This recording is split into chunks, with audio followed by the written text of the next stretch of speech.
Lelouch said, looking thoughtful. Then for God's sake, why not do that one instead? Shirley insisted, nearly on the verge of hysterics. Because it would involve me going halfway across the world and marrying a perfect stranger. He answered simply. Oh, well, you made the right choice then, Lulu, Shirley said, suddenly changing her mind on the whole matter. Oh. Over the next few weeks, Lelouch continued to kill himself in order to get into shape. He kept to a strict diet. He got up every morning at 6 for a mile-long jog around the school campus, showed up to gym class every day, and worked out in the weight room after school, often having to rely on ribalds to spot him. So far, the first signs of muscle definition were just beginning to become noticeable, and his endurance for physical activities really picked up, even though he was sore all over and the parts that weren't sore were completely numb for the most part. Of course, the school staff and other students had noticed his change in behavior.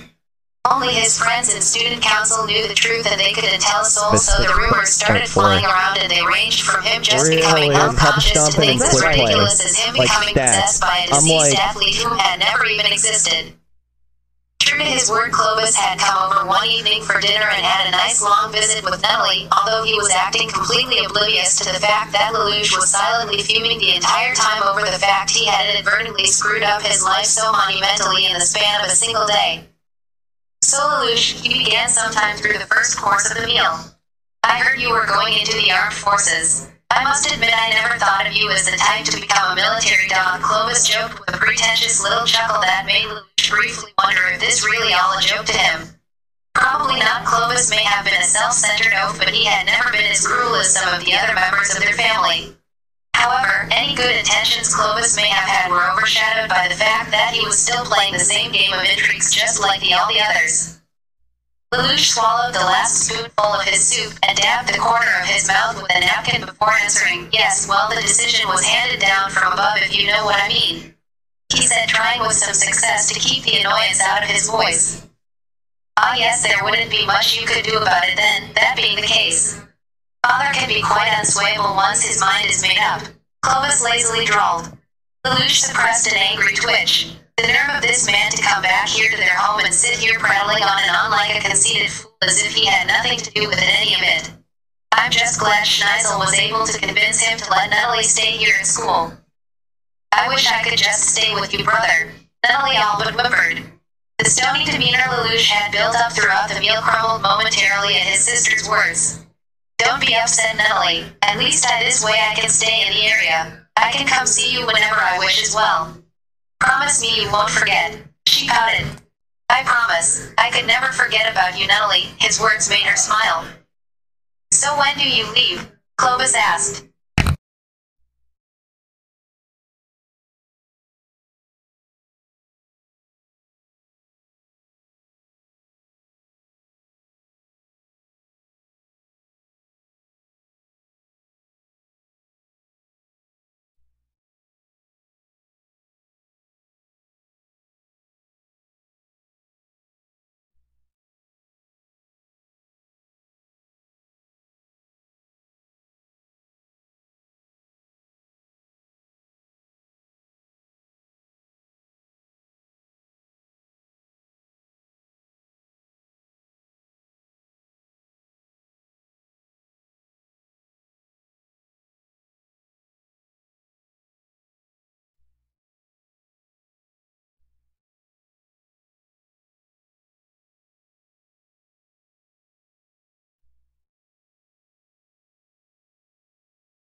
smiled in relief that she was no longer crying. He could never stand it when she cried.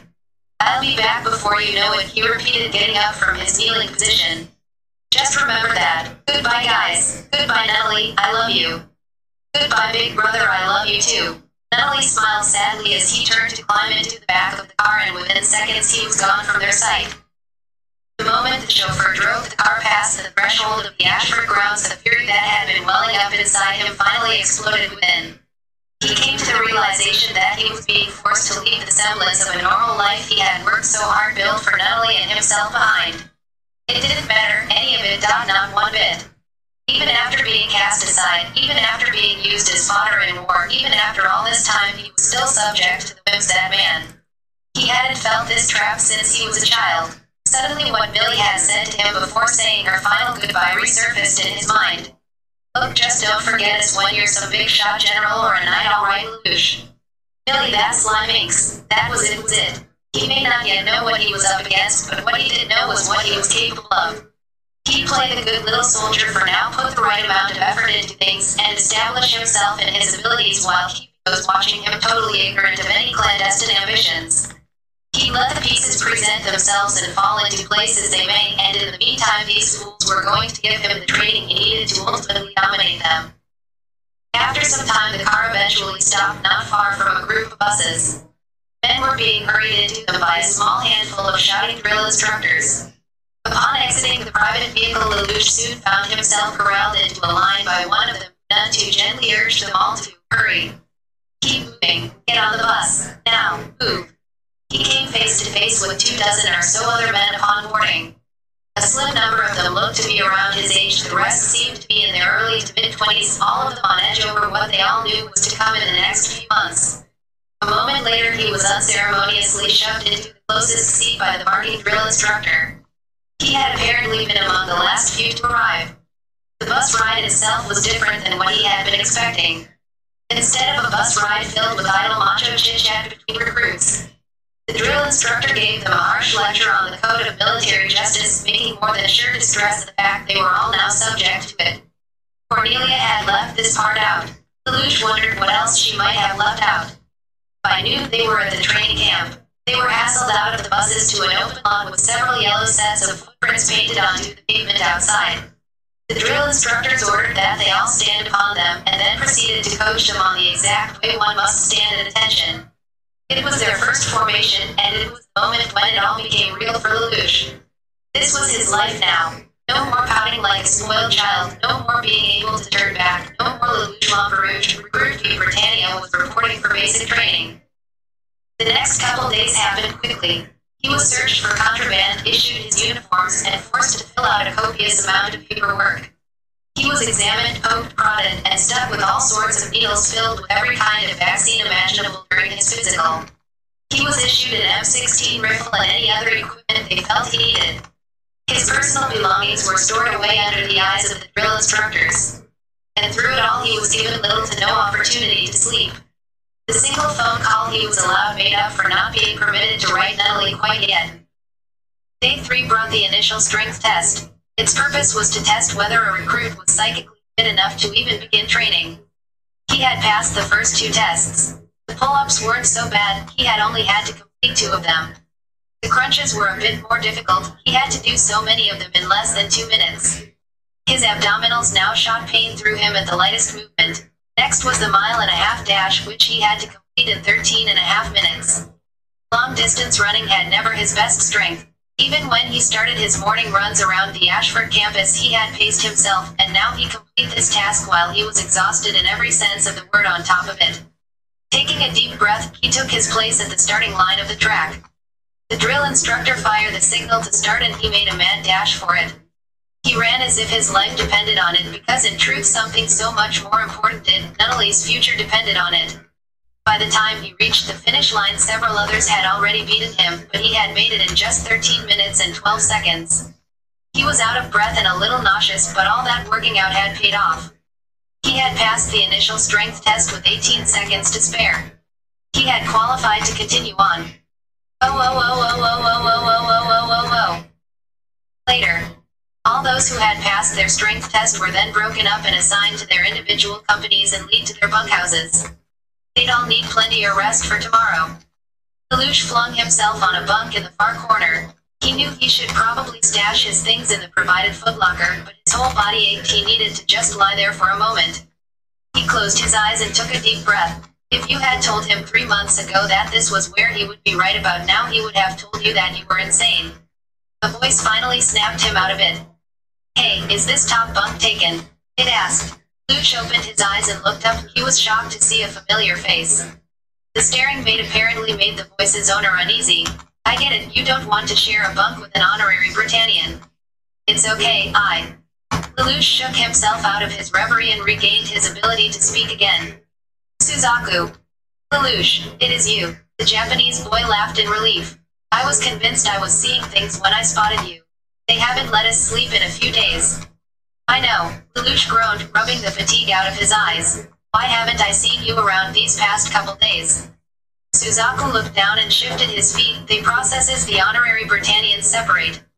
There's extra paperwork and testing we have to go through. He answered. But hey, this is great. I never thought I'd get to see you again, let alone here. This is the last place I thought I'd ever see you. He laughed, changing the subject. He must have noticed the way Lelouch's lips pressed into a thin line at his answer. Oh, ha, Lelouch responded, rolling his eyes. Suzaku took the opportunity to move around the beds, scrutinizing his physique. I do have to admit you do look like you filled out some.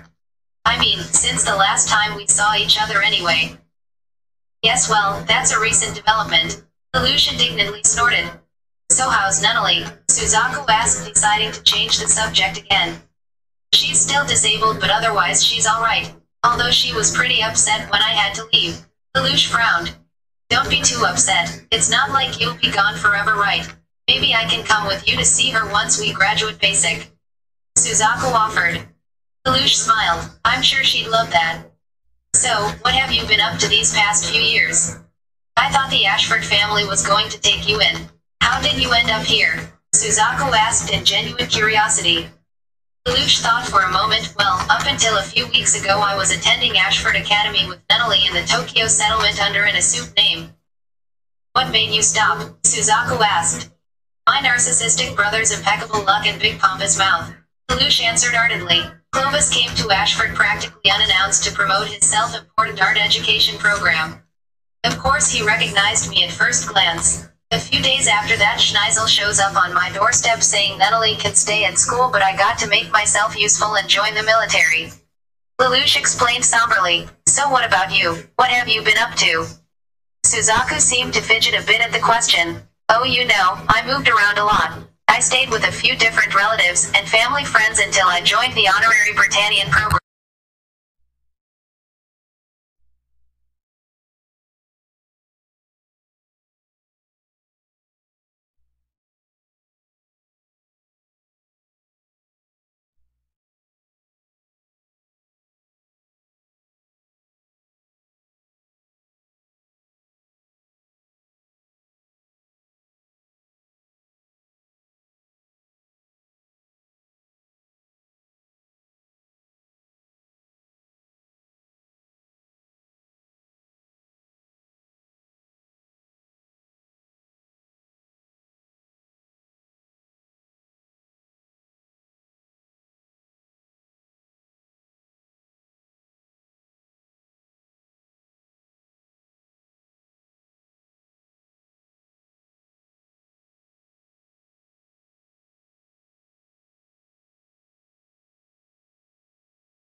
On code Gios. CH. 6 Boot Camp PT. 2. Dear Nunnally, I'm sorry for not writing you sooner. I hadn't been allowed to until now. It has to do with breaking us of our civilian habits, so we aren't allowed much contact from outside the training camp at first. I hope you and the others are well. Things are not easy here. Going through processing upon arrival and initial strength test is in itself is exhausting, but I made it through. Our company commander had even decided to make an example of me to the other recruits the moment he saw me. I suppose I can't blame him for it. Who better than a prince to make the point of no special treatment for anybody with? However, even though basic training is in no way for the weak-willed, it isn't all bad. The other recruits in my company are friendly, and we all stick together. I can tell that after finding out who I was. Many of them had questions about me, but they never asked them. They seem to somehow understand that I'm not something to be spoken about. Anyway, you'll never guess who my bunkmate is. It's Suzaku of all people. At least I know I'm not going to have to go through this alone now. I figured knowing I had a good friend here with me would bring you some comfort as well. Other than that, there isn't much more to tell. I don't want you to worry, I'm taking it all in stride. Love, Lelouch. Please, I hope you're able to keep Riballs in line without me around. Oh, and tell Millie to get her mind out of the gutter for me. You know how she needs a daily reminder. Sayoko finished reading the letter to Nunnally. It had been a matter of nearly a month before Lelouch's first letter came for her in the mail. But when it did, the young girl immediately asked Sayoko to read it to her. She still missed her brother more than anything, but was very happy to know that he had Suzaku with him. For the student council, the chair citing vacant in their meetings was becoming harder and harder to ignore. They still had yet to announce Lelouch's departure from the school. Millie had kept putting it off because she just couldn't bring herself to do it. If they were having such a hard time with it, how would the rest of school react? The staff, of course, had long ago been informed that he was no longer enrolled as a student in the school, but the rest of the student body was just now beginning to notice his absence. It was nothing out of the ordinary for Lelouch to skip classes, but a few weeks of perpetual absences was causing suspicion and starting to fuel the rumor mill back up. So, it was decided by the student council that today would be the day the rest of the school would be informed. Millie sighed as she turned on the PA system. Hello, Ashford Academy. She greeted cheerfully as usual. This is your student council president, Millie Ashford, speaking. I'm sure most of you have noticed that our ever so lovable vice president, Lelouch Lamperouge, has not been in school for the past few weeks. Well, it is my unfortunate duty to inform you, the students, that Lelouch has left school to join the military. He has already left for basic training weeks ago. He will not be returning to school as he has decided to start active duty soon after. But don't worry, he has promised to come and visit as much as possible. And we at the student council wish him all the luck in his military career. She shut the PA system off. That was one of the hardest this she ever had to do, and she had to act cheerful on top of it. She only perked up giggling when heard a couple of girls in a distant classroom scream, "No, it can't be true." She shook her head and laughed somberly. Lelouch, do you have any idea the effect you have over people's hearts? She silently thought. Britannian training camp. As both Lelouch and Suzaku found, the beginning phase of their training consisted of a strict routine: 5 am, wake-up call, shower, shave, brush teeth, comb hair, put on uniform, make bed, await inspection from drill instructor. 5:30 am, chow time. 6 am, attend a daily class over protocol, first aid, rank structure and insignia, the 11 general orders, the 5-paragraph order, and how to prepare equipment. 8 am, close order drills, starting with a mile run to synchronize their movement as a company. 10 am, physical training for combat. 12 p.m., chow time. 12:30 p.m., rifle training. 3 p.m., field or water training exercises. 5 p.m., chow time. 5:30 p.m., more classes. 7 p.m., downtime. 8 p.m., inspection and lights out. Today was no different. Damn Britannia, how do you always manage to get ready faster than the rest of us?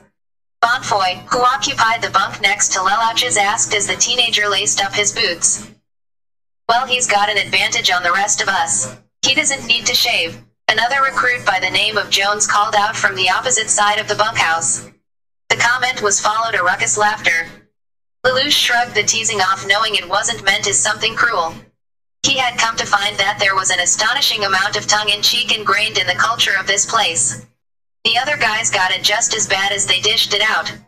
They even had given each other undignified nicknames. Lelouch had received the unfortunate moniker of Princess while Suzaku was dubbed Double One. The guys in their unit were admittedly not a very creative bunch. By noon he was aching again as usual. Damn Suzaku, you didn't have to slam me onto the ground so hard. You nearly knocked the wind out of me. Lelouch casually complained as he rubbed his left shoulder, attempting to soothe the tight soreness. Why do I keep pairing off with you anyway? Sorry, but you've got to learn hand-to-hand combat somehow. Suzaku chuckled as they made their way to the mess hall with the others for lunch. I have to admit these drills can get a bit much even for me. I can't imagine how brutal it must be for you. I'm going to ignore that last comment, Lelouch said with narrowed eyes. All I know is that I especially hate going through our morning drills. That is by far the worst part of the day. Really, I'm not a fan of the obstacle course, Suzaku said.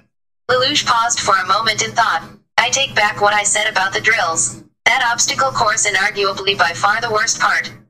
It doesn't help that the drill instructors always make us do all those push-ups afterward. Suzaku sighed. Lelouch grimaced at the memory. Is basic almost over yet? He groaned. We haven't even finished phase 1 yet, Lelouch, Suzaku reminded. Shut up, Suzaku, Lelouch grumbled. What sort of concoction do you think they're going to have the nerve to call food today? Suzaku asked, diverting their attention to food rather than the physical torture they were enduring. The board outside the mess hall said chicken sandwich today, so my guess is some kind of gray spreadable chicken paste on white bread. Lelouch answered.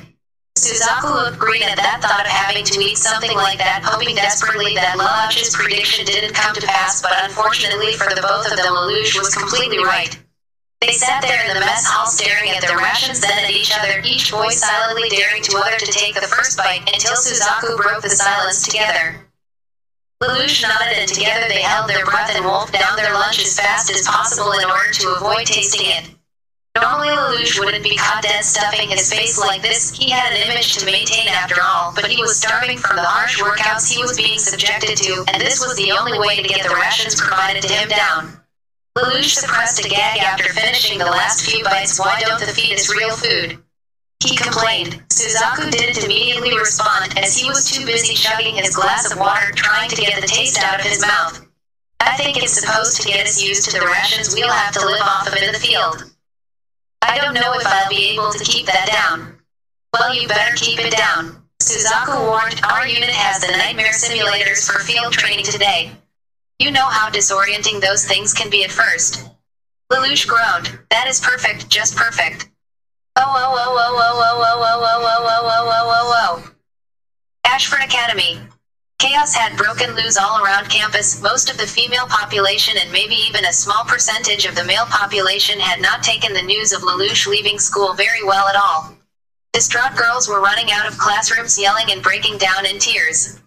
The boys were cowering under desks and behind locked doors, taking cover from the odd classmate whose frustration may take a violent form. Even Shirley had shut herself up in her dorm for the rest of the day, even though she had already known for quite a while. Rivals was busy cowering in the boys' locker room with the rest of the boys from his gym class, armed only with a push broom from the janitorial closet to protect the lot of them should the situation spiral completely out of control. Okay, so maybe some of that was a bit of an exaggeration, but people were upset, and classes had to be cancelled for the rest of the day due to the disruption it caused. I bet your brother never realized that he was this popular. Billy giggled to Nunnally. She was currently in the east wing of the clubhouse keeping the young girl company, and helping Sayoko ward off any unwanted visitors demanding answers. Excuse me, a voice asked. Millie turned around and saw a girl with shoulder-length red hair in the doorway. Can someone tell me what's going on? I am sorry, Millie said sternly, but everything I know about Lelouch leaving has already been announced. She lied. Lelouch, the girl said confused. I don't know about anybody named Lelouch. My name is Colin Statfeld. I'm new at school. The principal said I could find you here. I wanted to talk to you about joining the student council. I get sick a lot and well, most of the other clubs are too strenuous for me. So, he suggested that I join this one, she explained. Oh, Billy exclaimed. I apologize about earlier then. Colin was it? The red-haired girl nodded. Well, you're in luck, the blonde continued, because our vice president just left school for the military, so the position is open. Oh, thank you, Colin said. Is that why everybody is acting so crazy? She asked curiously. Brother was very popular, Nunnally explained. I see, Colin said, still thoroughly confused by the behavior of her new classmates. Was this guy really all that, or were Britannians just that crazy? I'd like introduce you to the rest of the student council, but they're hiding from the rest of the school right now, Millie snickered. But I can introduce you to our junior student council member, Nunnally. Colin Stadfeld, this is Nunnally Lamperouge. She's also Lelouch's younger sister. How do you do? Nunnally asked politely while holding out her hand for Colin to shake. Oh. Britannian training camp. The recruits all lined up in the room filled with a small handful of simulators that resembled the cockpit of a nightmare frame. They both looked very intimidating, and Lelouch listened intently to the introduction regarding the simulated mission they had to complete and the directions of the exercise. They had learned the controls in a class a week or two beforehand. Once the lecture time was over, the drill instructor started barking orders again. Be Britannia, I want you and your dance partner Kurugi over there to be the first two to complete the simulated mission for today. And prove that you can hold your own by not vomiting in the simulators like the last company's recruits did. Yes, Drill Sergeant, the boys said in unison before climbing into the seats of the imitation cockpits while the others chuckled at the drill instructor's dig at the rival unit's expense. Exclamation mark. And, before anyone gets bent out of shape, again, over Lelouch whining too much, in canon he was arguably one of the least athletic characters.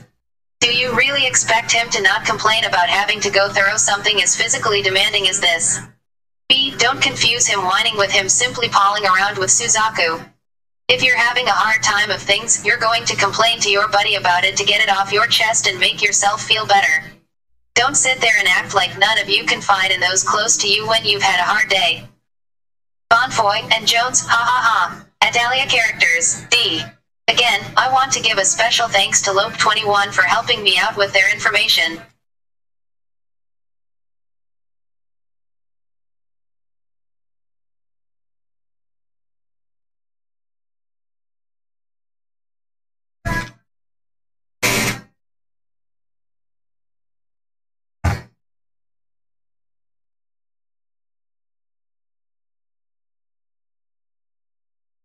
I don't own Code Geass, and in no way profit from this fan. Jeremiah looked over the progress report he held in hand. Recently he had requested a progress report on Prince Lelouch's training from the camp on an impulse, and with him holding the rank of colonel and the noble title of Margrave, they couldn't refuse him. By now the boy would be at the point in his training where they would start to concentrate on more intensive training in areas where recruits tested well in rather than the repetitive mental and physical conditioning they had first been subject to. He wasn't entirely sure why he had made the request. Perhaps he was curious as to where the prince would end up upon graduation depending on his skills, or maybe he was just curious as to how the boy was faring through it all. If his memories from Ares Villa served him correctly, Lelouch had never been the most athletic child, not to mention the fact that some would argue that he could have a bit of a problem with authority at times. The information in the report took a minute to register in his mind. In most areas he seemed to be squeaking by. He could complete drills and tasks given to him with satisfactory proficiency. His average time on the obstacle course was adequate but nothing outstandingly fantastic. His scores in hand-to-hand combat were better, but still nothing out of the ordinary. His marksmanship was good enough to earn him the required badge, but he was no sharpshooter. The written exams he was excelling at, which wasn't all that surprising. No one ever said he wasn't smart. But this was something completely different. He had received a perfect score in Nightmare Frame training. The only other person to have accomplished that was Empress Marianne. Jeremiah took a look at the report one last time and came across a footnote. It seemed that an honorary Britannian named Kurugi wasn't too far behind him. Why they would include that when he had only inquired about the prince? He wasn't sure why he was so surprised. Long ago he had overheard Prince Schneisel himself praise the young boy on his skills and strategy on a number of occasions. The Prime Minister was difficult to genuinely impress, and now this on top of it. Prince Lelouch had the potential to be unstoppable. He smiled fondly. It looks like His Highness does take after his mother after all.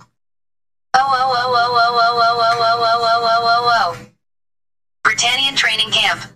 Lelouch and Suzaku sat outside capped. Johnson's office, nervously waiting for him to call them in. Yesterday he had told them both to come here at noon sharp. Whatever it was he wanted to see them about, it had something to do with their qualifications, not something any recruit wanted to hear. Lelouch's mind was racing. Had he and Suzaku not met all the requirements to continue? Would they be dropped to a different unit and forced to start over again? Or would they both be dismissed from service altogether? What would happen to him and Nunnally if he failed here? At the moment the captain was speaking with someone else. Some kind of doctor by the looks of him. Lelouch suppressed a shudder. He wouldn't want a physical from that guy, he seemed like a creep. Lelouch, you need to calm down, you're too tense. Suzaku whispered.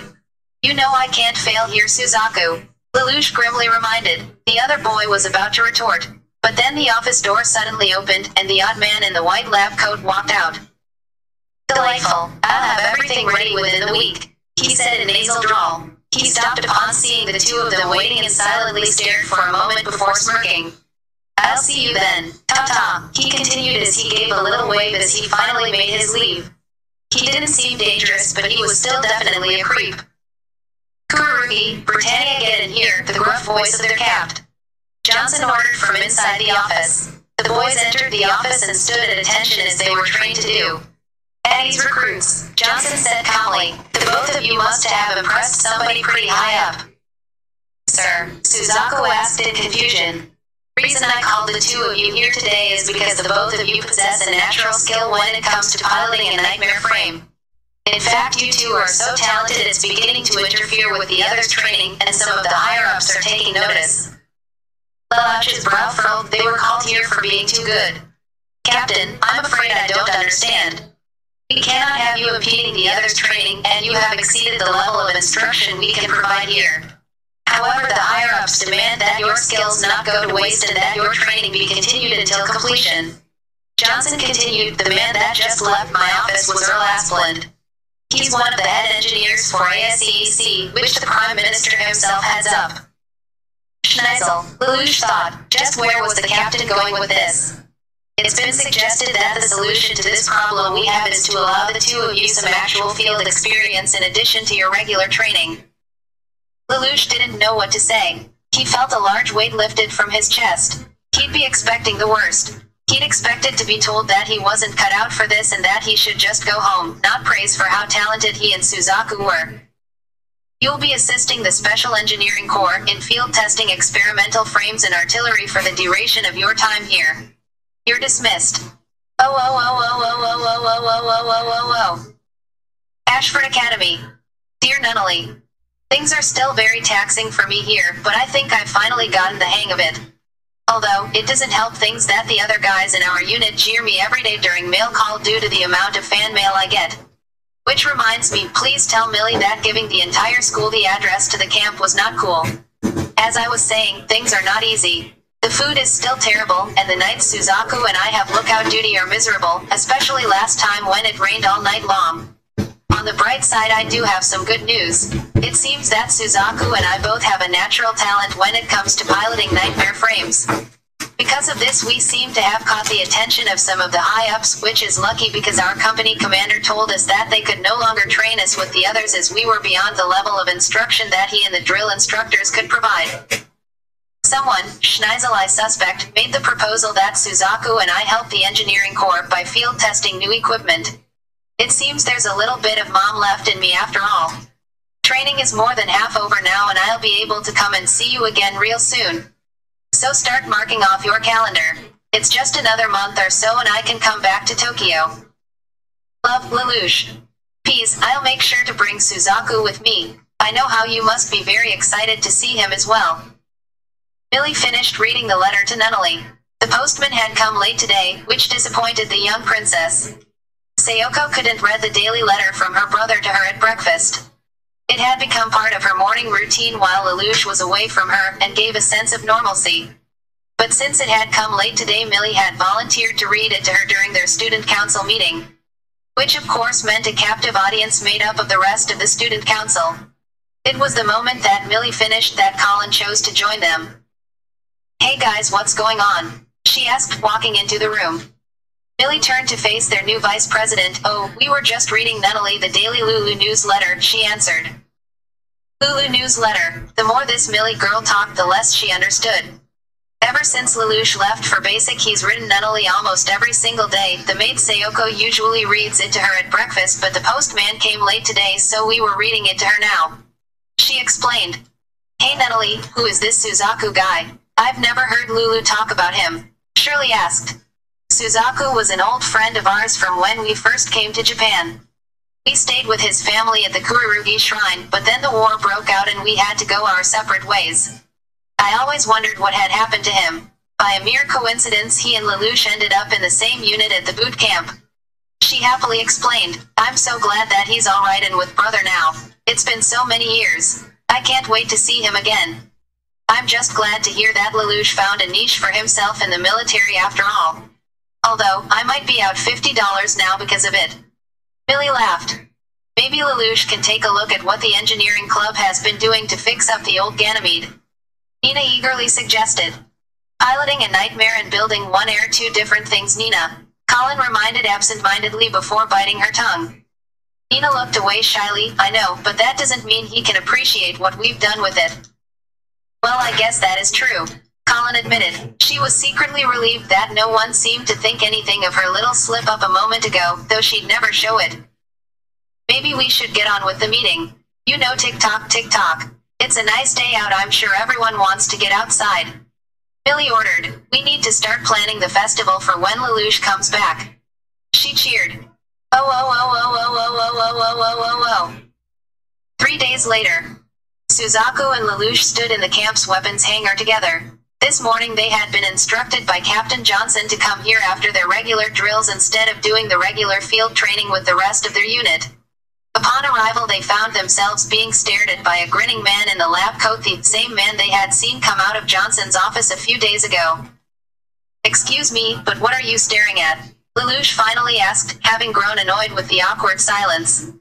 The most unlikely pair of pilots I've ever seen, the man drawled, adjusting his glasses on the bridge of his nose. I beg your pardon, Earl Asplund, Lelouch responded, finally recalling the man's name. He'd had him pegged at first sight all right. This guy was kind of a creep. A dead prince and an honorary Britannian, quite the odd match if I must say. Not exactly the first thing that comes to mind when one thinks of elite nightmare pilots. The engineer, Asplund, mused aloud. Lloyd, an irate female voice called out from behind him. You really should behave yourself around Prince Lelouch. He could very well end up being our boss in the next few weeks. She scolded. I suppose you are right, Lloyd said in agreement. After all, thanks to these two ASEC filially got moved out of the cramped laboratory at the university and given our own facility on the military base. Just think, Cecile, an entire hangar to ourselves. The woman sighed in exasperation at her partner's behavior. I apologize for him. It's a pleasure to meet you, Your Highness, and you too, Mr. Kururugi. I am Cecile Krumi. I hate to cut the pleasantries short, but we have a long day ahead of us. First, we must test to make sure the nightmares themselves are fully functional before we can start testing our experimental equipment. For safety reasons, of course. Yes, because where would we be if one of our new devisers broke his royal neck? The lavender-haired man all but cackled. The boys were soon ushered by Cecile into the back of a trailer truck driven by Lloyd to an open field not far from the training camp where two prototypes were waiting for them. They looked like regular Sutherlands to Lelouch. After a few hours of pulling levers, flipping switches and pushing buttons to test that all systems were functional in both nightmares, Lloyd suggested a lunch break before the real fun began. Unfortunately for him, Cecile had taken the liberty of preparing lunch for them herself. On the menu, wasabi bacon club sandwiches. The snarky engineer looked on in horror as Lelouch and Suzaku readily devoured the concoction. Cecile, however, was absolutely giddy that somebody finally appreciated her cooking, and that one of those somebodies was a prince of all people. How can you two eat that? He asked shrewdly. Lelouch didn't answer because he had his mouth full, so Suzaku took the initiative to answer for the both of them. Hey, it may taste funny, but anything is better than the chicken paste. You can say till task the, Lelouch asked. My tongue has gone numb. That would be the wasabi. Suzaku laughed before turning to Cecile. What exactly are we testing today anyway? Lloyd perked up at the chance to talk about his new creations. We're testing a new float system we've designed, of course. Oh. Jeremiah sat in the back of an Imperial transport rereading the progress repost he had been sent nearly a week ago. He had had the driver take him all the way out here to the training facility so he could see the prince in action. He just had to see for himself. Thinking about it made him nostalgic for the days he was a young guard and had served Queen Marianne. He recalled being asked to watch over the children while they played in the gardens on more than one occasion. The car was about a mile away from its destination when Jeremiah looked out the window and saw two Sutherlands sparring with each other in the air.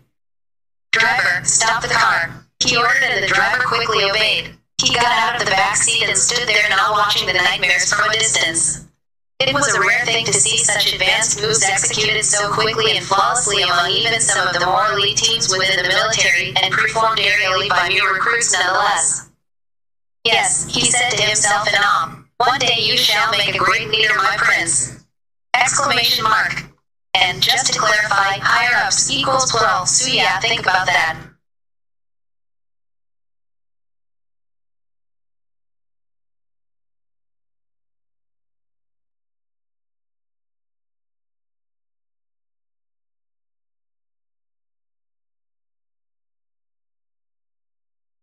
I don't code yes, and I in no way profit from this fanfiction.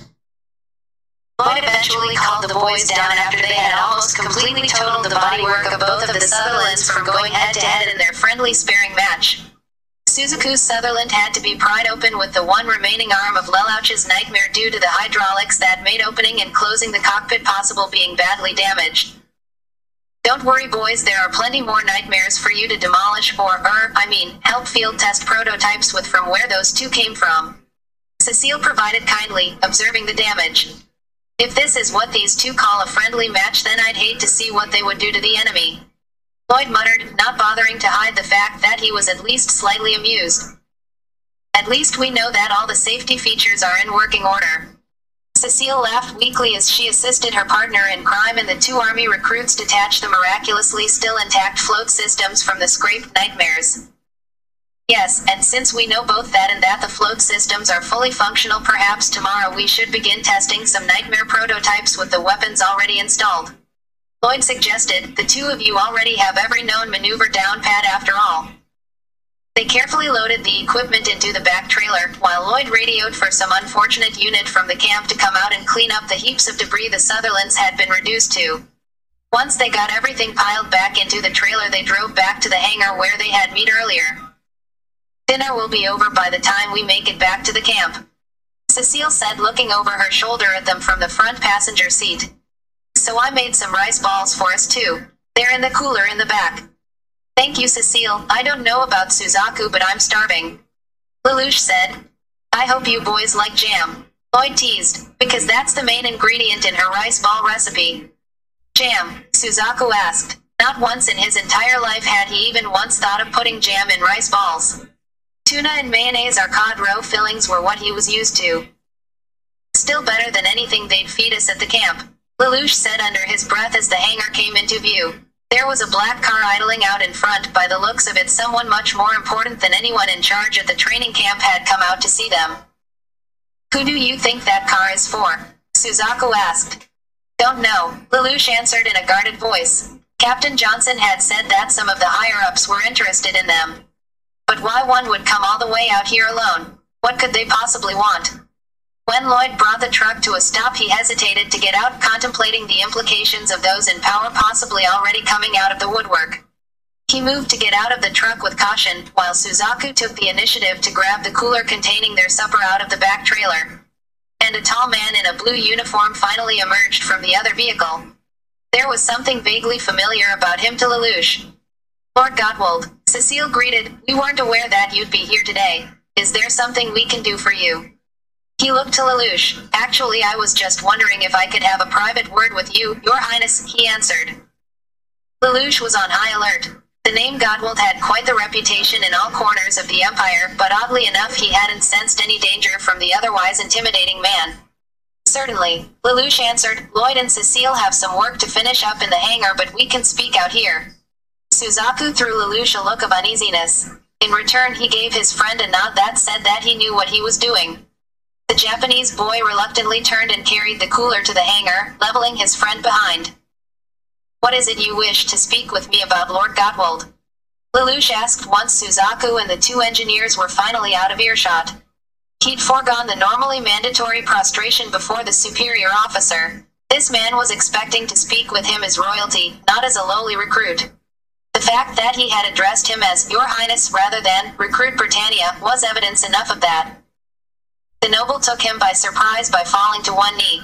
I wish to apologize to you, he answered straightforwardly. Lelouch blinked in astonishment. That was unexpected. Apologize for what? He prompted. I'm not sure if you would remember me, but I am Margrave Jeremiah Gottwald. All those years ago I was a guard for your mother at Ares Villa. I have come to terms with the fact that I failed at my duty to protect her that night, and I know I don't deserve your forgiveness, but I wish to apologize for my failure nonetheless. Do you know anything about that night? Lelouch asked bluntly. Having still been taken aback by this, he'd found himself blurting the question out before he had the time to compose himself. Like you, I had my suspicions regarding how the investigation was mishandled. I'm afraid I don't know much, but any information I have I'll gladly give. Lelouch raised an eyebrow. Which is? Princess Cornelia, at the time she was in charge of Her Majesty's personal escort, we were her subordinates. That night she had dismissed us early. There are a lot of things in my life that I regret doing, but following that order is the one thing I regret the most. Because of that I wasn't there to guard you, mother. There was a long pause as Lelouch took in all that the man had said. What sort of part did Cornelia play in this? Well, he began. Now I know why you looked so familiar to me. Tell me something, Lord Gottwald. If you were to serve me at some point in the future, I would need to know. Is it my mother and by extension me, or is it Britannia that you are loyal to? Jeremiah brought his head up and looked straight into Lelouch's eyes. Your Highness. My loyalty is yours and yours alone, he proclaimed with passion. I was overjoyed when I learned that you and your sister had not died like we had initially thought. Would you be willing to take that statement with you to the grave? Yes, Your Highness, Jeremiah said without a second of hesitation. Even if it means my death, that I wish to be of service to you so that I might make up for my failures in the past. I promise you, my lord, that I shall not fail you or your mother again. Lelouch kept a stoic expression. There is a den of wolves waiting for me in Tokyo. Once my survival has been announced to the general public, I'll need someone that I know I can trust. So I am asking you, Jeremiah Gottwald, if you would be willing to serve me as my personal knight of honor. Lelouch asked seriously. Jeremiah was astounded. I would consider it to be a great honor to serve you as your knight, Your Highness. You think me worthy? Lelouch fought to keep the grin threatening to slowly slid onto his face from forming. You came here to volunteer what little information you had on my mother's death and pledged your loyalty to me without any prompting or anything to gain. Such an act speaks volumes. Consider this your chance to redeem yourself. There would be no ceremony, no formal occasion to mark this decision. Although this was a right bestowed upon all royalty, appointing oneself a personal champion was only expected of a princess when they came of age. The pomp and circumstance that followed was more for them than the knight being honored. Now get up, your knee must be getting numb by now, and I'm no longer used to people bowing to me. Jeremiah chuckled as he got up from his position on the ground. I can see how that might be true. Your Highness will become accustomed to it once more, I'm sure. We have been out here for a while. Lelouch continued. I should be getting back to the others in the hangar. I'm sure they need my input on some things. Of course, Your Highness, I shall take my leave then. I vow that I will not fail you in the future, he said, climbing back into the vehicle that was just yards away. I trust that you won't, Jeremiah, he called before Jeremiah closed the door and ordered the driver to take off. Lelouch allowed himself to smirk as he made his way back into the hangar. Having someone like Jeremiah Gottwald on your side was a very good thing to have indeed. The family had a history as long as Britannia's, and they were every bit as ruthless as they were loyal. Exactly the kind of person he needed waiting for him back in Tokyo when he finally left this place. He found Lloyd and Cecile repairing dents in one of the float systems that sustained some damage earlier in the day. Suzaku was sitting at a nearby table contentedly munching on one of the jam rice balls that Cecile had prepared for them. All three of them stopped what they were doing when they saw that he had come back in. So what did Lord Jeremiah want? Cecile asked out of curiosity. The two of you were out there talking for a long time. We talked, and he told me about how he used to be a guard for my mother. He apologized to me for failing to protect her. He even got down on one knee. In the end, he pledged his complete allegiance to me, so I decided to make him my knight. Lelouch answered casually, "Are there any more of those rice balls left?" "I am famished," he then announced after a short pause. The other three went silent. It was like he dropped a bombshell. Sure, here Lelouch," Suzaku said, being the first to recover. He offered his friend the half-filled container of food. "Did you really just make that guy your knight, or are you just trying to mess with us?" "Everything I told you absolutely happened, Suzaku." He knew all too well the gravity of his seemingly hasty decision, but just didn't care. He was confident in his first move. He now had a powerful knight positioned on the board. So Jeremiah Godwald really got down on one knee and begged for forgiveness? Lloyd asked skeptically. Yes, he did, Lelouch confirmed. I told you we should have eavesdropped Cecile, but no, it's impolite. I hope you're happy because now we've missed a once-in-a-lifetime opportunity to see that man grovel on his knees. Lloyd complained. Oh.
Hey,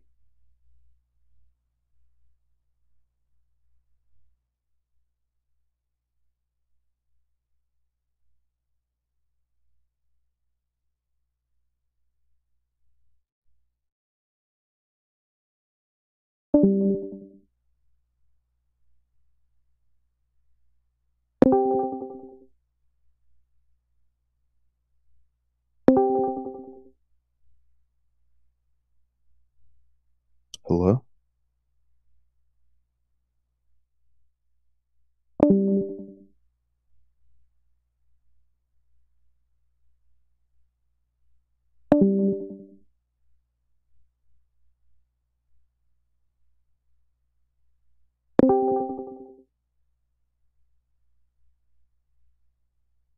Hello?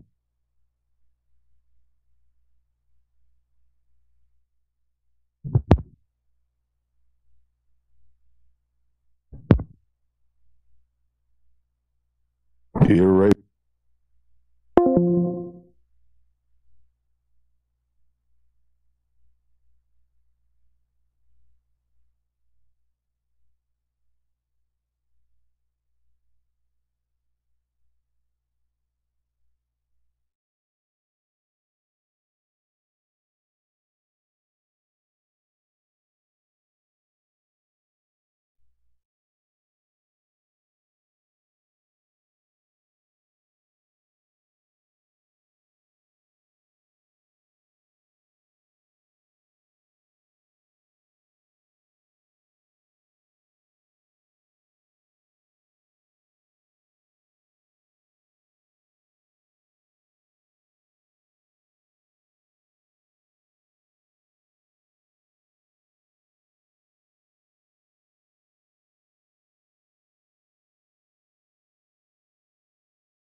Kewell breathed.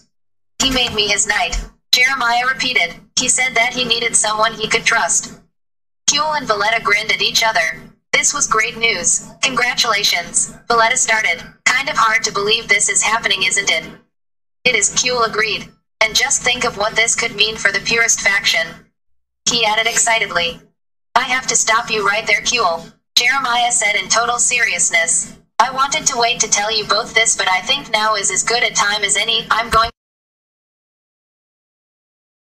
Suddenly sucked all the joy out of the room. What? Kewell shouted. I can no longer head up a special interest division that is in direct contradiction with His Highness' beliefs. It is simply a conflict of interest, so it is only right that I resign.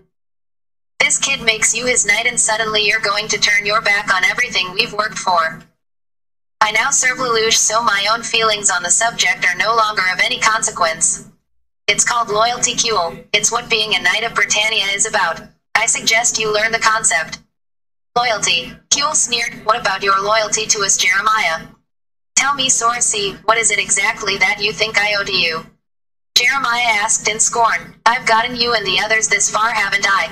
I've reconsidered my convictions, so find yourselves a new leader.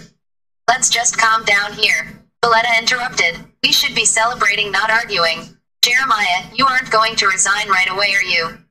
No, I was going to wait until after His Highness completed his training and returned to the settlement. Then you still have some time to think on it, she reasoned. In the meantime, I say we celebrate by getting a drink. Jeremiah and Kewell looked at each other. Okay, they hesitantly agreed in unison. Exclamation mark. And I think I should explain something for those of you going, no, Lelouch couldn't be as good as Suzaku. Roar, 200C, you suck at writing, DX. In canon, Lelouch exhibited a certain level of proficiency when it came to piloting a KMF without any apparent formal training, and no, I do not count messing around the Ganymede at Ashford as formal training. Sure, he abstained from the bulk of the fighting in canon, but he was able to operate a number of KMFs with relative ease. I had always believed that if he had received some kind of formal combat training with them, that he had the potential to be a rather exceptional pilot. Combine that with his ability to predict his opponent's moves and you've got a pretty deadly combination that makes up for his original lack of physical strength and quick reflexes, and on top of that he's actually training with Suzaku now too. So, you better believe he's picked a few things up from him. Winking face.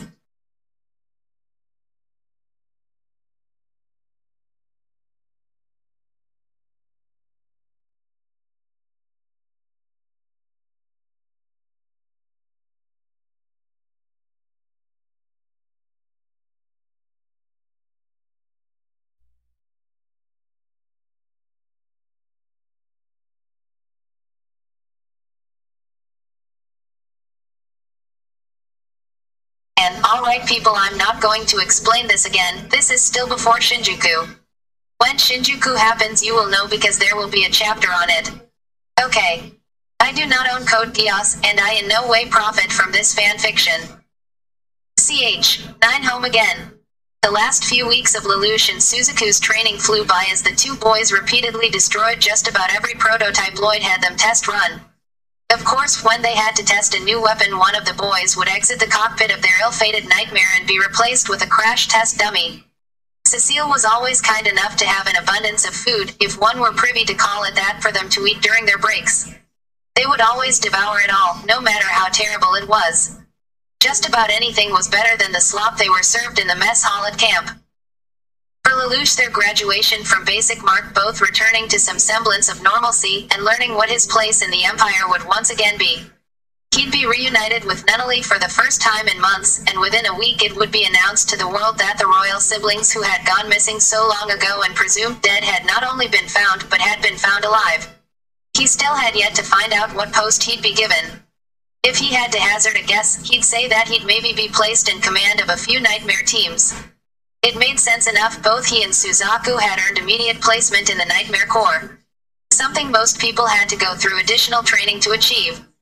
All of this had weighed on Lelouch's mind as he and Suzaku rode the bullet train back to the Tokyo settlement. Clovis had contacted their captain about arranging transportation back to the settlement from the camp, but Lelouch had insisted on not drawing attention to himself. The underlying reason being that the private transportation would more than likely have taken him straight to the government complex when the first thing he wanted to do was go to Ashford and visit his sister. They hadn't even changed out of their ochre hued uniforms or bothered to drop off their belongings. He had to wonder how being ousted as a princess would affect Nunnally. His submission and performance in training had purchased her privacy. He had been able to make an appeal to Schneisel in a correspondence regarding keeping her out of the public eye for the time being. Nonetheless, everyone at school would know who she was. Maybe it would not be as bad for her as he thought. All of their really close friends already knew whom they actually were by now, and due to her disabilities she had to be privately tutored by a special needs teacher for some of her classes. He just didn't like the idea of people flocking around his sister and bombarding her with questions all the time. Lelouch, Lelouch, Suzaku murmured as he waved a hand in the raven-haired royal's face. Earth to Lelouch. What do you want, Suzaku? He asked, smacking his friend's hand away. Are you listening? Lelouch shook his head. Wasn't it obvious that he hadn't been? Sorry, Suzaku, I must have spaced out. What were you saying? I was saying that I was surprised that no one showed up at the graduation ceremony for you. I would have, though Clovis or at least Nunnally would come. To tell the truth, he had half expected Clovis to make a show at the ceremony himself, but if one thought about the issue it made sense that he hadn't. The reason for that is simple, Suzaku. People knew who I was there, and if Clovis showed up to support me it would have been leaked to the press. They aren't ready to announce that I'm still alive yet is all. As for Nunnally, well, you can guess how difficult it is for her to travel. Lelouch opted not to mention that no one had come for Suzaku either. He suspected that it had a lot to do with the reason he had evidently not stayed with a single relative for very long over the years. That makes sense, I suppose. Hey, I guess we should be grateful that all of Ashford didn't show up. With all those fan letters you kept getting, you'd think they would have made a field trip of it. Suzaku laughed. What do you think happens now, Lelouch? What do you mean? Lelouch asked. We're in the army, that's what happens now. Not that, Suzaku said, shaking his head. I mean, do you know where you will be placed? I know you've been writing your older brothers. No, but the verdict on that must have been reached by now. I've asked, but neither of them would give me a straight answer. I cannot be kept in the dark for much longer, that much is for sure. The truth was that he had anxiously been waiting to be informed of his assignment. It was unusual that his placement hadn't been disclosed to him yet. Typically, recruits were assigned to their first divisions not long before their graduation from basic. Why was it still being kept from him? Secrecy was never a good thing. Hey, we're almost to the station. We should grab our bags. Suzaku interrupted again. Lelouch allowed himself a weary smile. Suzaku was like an excited child. He understood completely. The prospect of seeing Nunnally again after so many hard months made everything else seem trivial at the moment. Oh. Ashford Academy. Hello, Ashford. Billy cheered into a megaphone as the student body assembled outside. I'm sure you're all excited for the festival. As some of you may know, yesterday was our dear former student council vice president's last day at basic training. What you might not know is that he has repeatedly promised in his letter to visit today. Billy gave pause for all the girls in the crowd to squeal with joy at the announcement. Which is why we are having this festival today to celebrate, she explained, as her attentive audience cheered once more. However, we can't start without the guest of honor. So, we have decided to have a contest. Whoever finds and brings Lelouch to me gets their club's budget doubled and a kiss from a student council member of their choice, including all former members. Wink, wink. Now, we don't know when he'll show up or which entrance he'll use to get on school grounds. For all we know, he could already be here, so you'll have to look extra hard. He'll most likely be dressed in a military uniform, so keep an eye out. But don't get fooled from a distance. He's bringing his army buddy, Suzaku, with him. All your club will get for Suzaku is a door prize. So good luck. She fired a flare gun in the air and everyone cheered once more before scrambling to begin their hunt. When Millie turned around, the other girls on the student council looked horrified by her declaration. We didn't agree on having to kiss someone. Shirley shirked. Call it extra incentive. Millie grinned evilly as she turned back around to watch the rest of the school search frantically. But I don't want to kiss just anybody, Shirley complained. Me either, Colin yelled, and then pretended to cough. Billy turned back around, still grinning. Then I guess you two better go find Lulu so the one you kiss can be your choice, she said smoothly. Wait, you mean if one of us finds Lelouch we can get a kiss too? Rivals exclaimed. Millie smirked at them and nodded. Of course. The three just looked at each other for a moment and then ran off in different directions calling their friend's name. Unbeknownst to them, Lelouch and Suzaku were at that very moment casually walking through the back entrance of the school's campus. This is a nice place, Suzaku said, taking a look around the carefully landscaped grounds. Yeah, calling this place home for the past few years has, Lelouch started, but before he could finish his sentence someone's shouting interrupted him.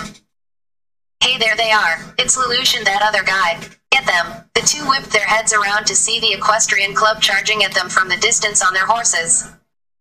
For a second they were like deer caught in headlights, until Lelouch grabbed Suzaku's arm and shouted, Suzaku, run! The boys ran into the gardens, hurtling over the well-manicured hedges like it was an Olympic event.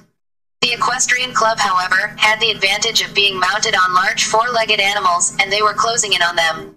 The horses, having been trained to jump obstacles nearly twice the size, easily cleared the 3-foot bushes. Stampeding though the gardens, they were unrelenting in the chase. If they had let up they might have realized that their prize was no longer in front of them. Lelouch and Suzaku had gotten down on the ground and hid under the second-to-last row of hedges. The equestrian club had jumped right over them. Once Suzaku felt like the coast was clear he moved to get up, but Lelouch stopped him by grabbing his wrist. No, he said in a harsh whisper, if you get up they'll see you, stay low. Suzaku obeyed the instructions and got back down on the ground, but not before asking. Lelouch, what was that? That was the equestrian club. Lelouch explained, as if it were completely obvious. I gathered that much. Why were they chasing us? Suzaku clarified. What makes you think I know something like that? Lelouch asked. All I know is if we stay in one spot they'll eventually find us. They could hear the sound of more students calling Lelouch's name from afar. We should probably start moving, Suzaku stated. They began to move across the garden in an army crawl, trying to stay as low to the ground as possible and trying to avoid being noticed by anyone who looking for them. Once they had made it all the way to the other side of the garden, they stopped to try to figure out their next move, but then Millie's voice came over the campus PA system.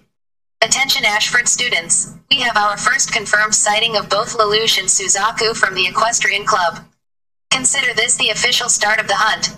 Remember, the prize for whoever brings Lelouch to me gets their club's budget doubled and a kiss from the current or former student council member of their choosing. So start putting some real effort into it, because Lelouch is apparently not making it easy. Damn it, Millie. I should have known she was behind this. Lelouch growled. Of course, all of Ashford not showing up at their graduation ceremony was too good to be true. That blonde girl on the student council you told me about? Suzaku asked. Yeah, that one, Lelouch confirmed. Oh, I see what's happening now, Suzaku said. Hey, there they are, a voice yelled. They looked in the direction the voice was coming from, and saw a gang of obsessive fangirls. They took off at a full sprint, easily outpacing their pursuers, and took refuge behind a nearby building. Taking a quick moment to scan the area, they spotted a hiding place in the form of a nearby tree. They quickly scrambled up it before the girls even had a chance to spot them again. Hey, where did they go?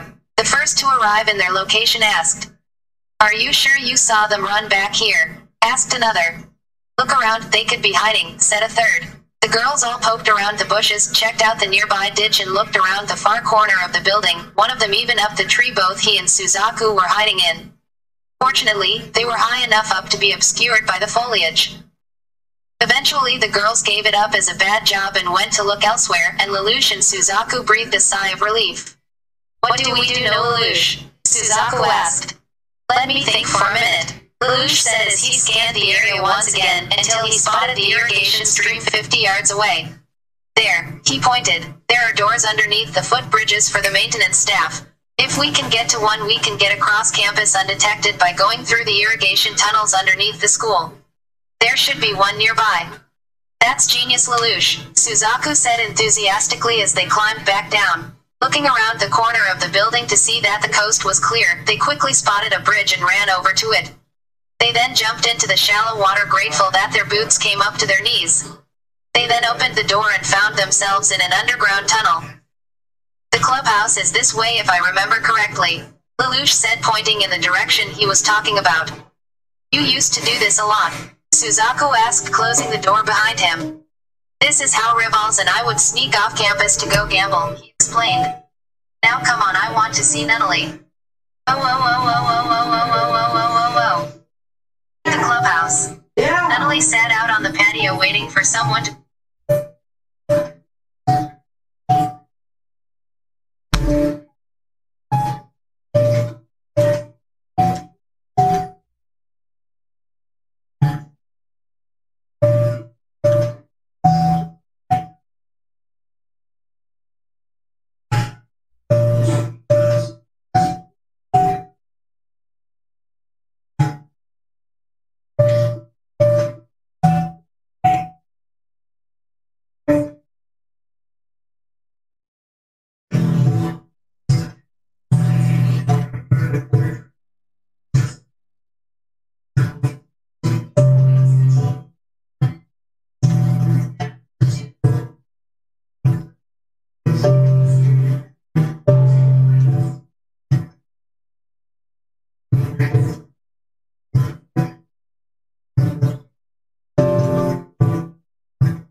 Hello?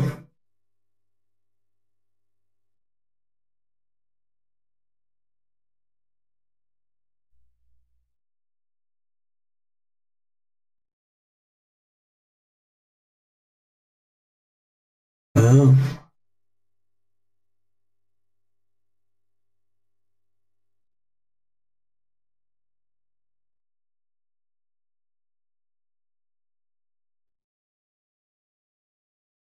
Hello?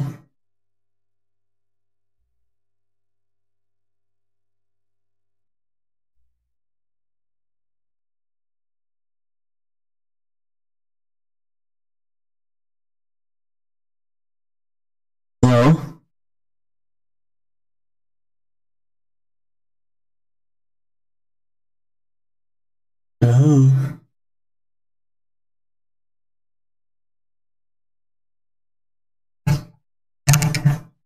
Hello?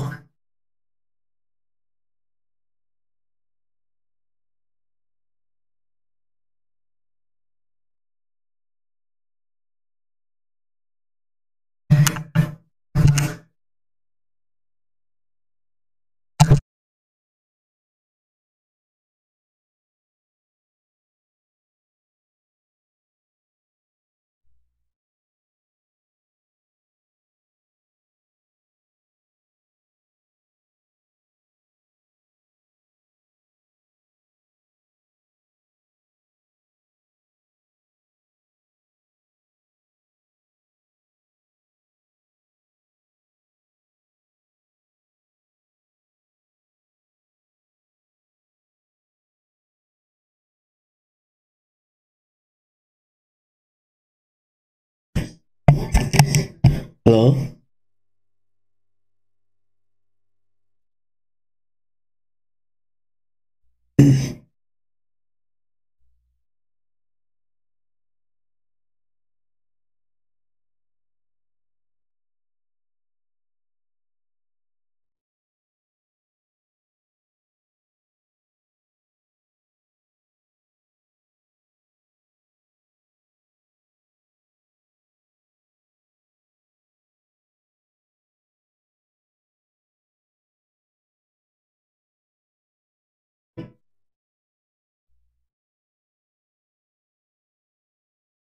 Hello? Hello?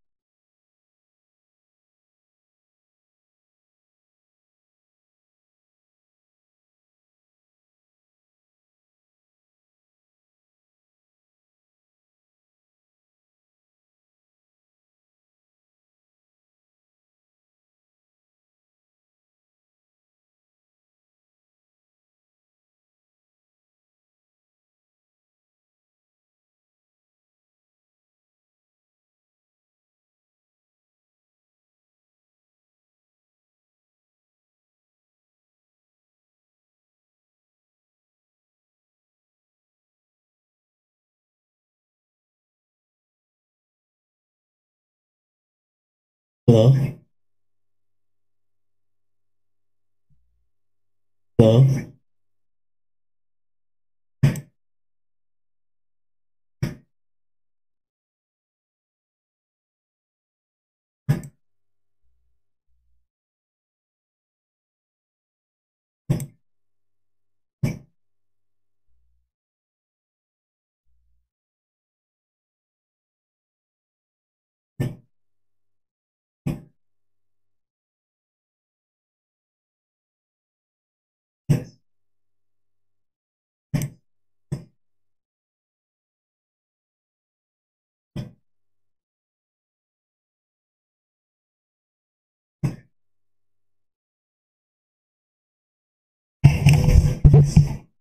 Hello? Hello?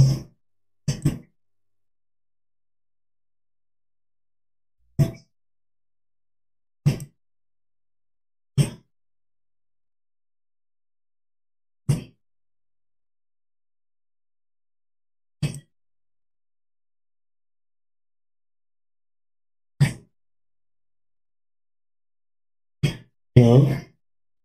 Hello? Hello? Hello?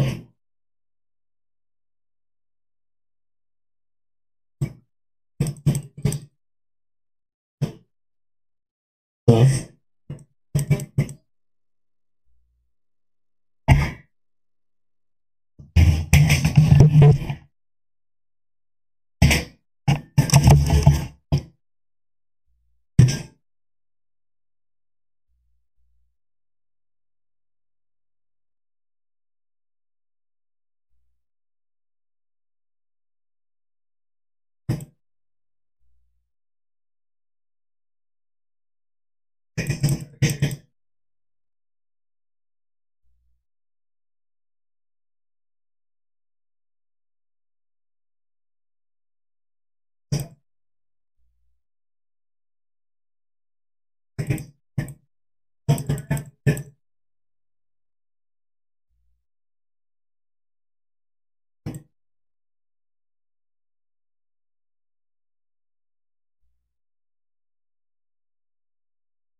Yeah.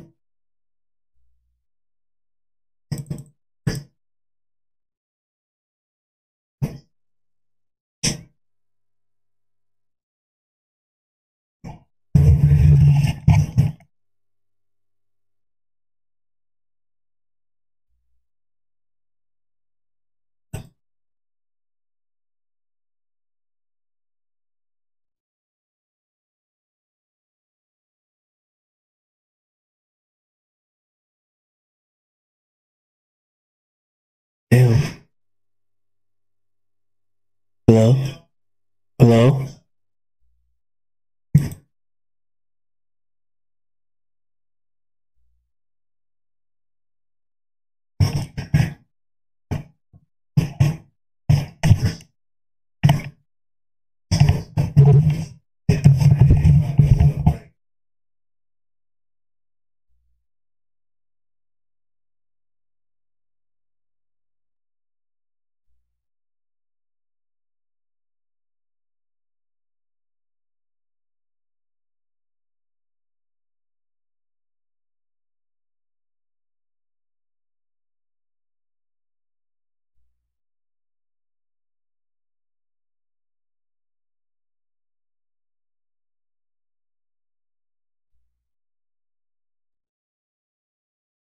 Hello? Hello? Hello?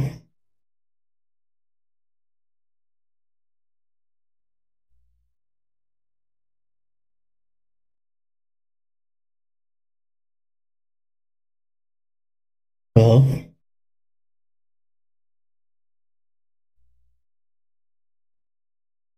Hello?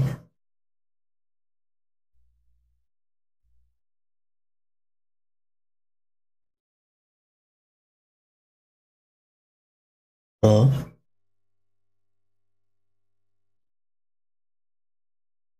Hello?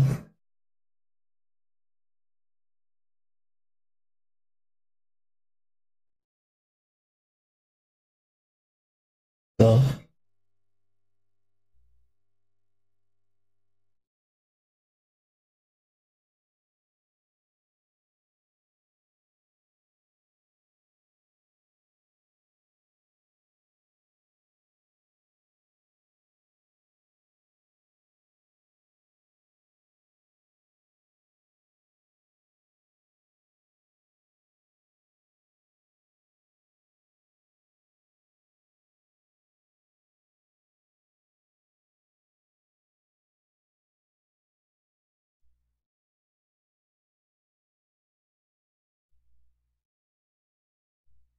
Hello?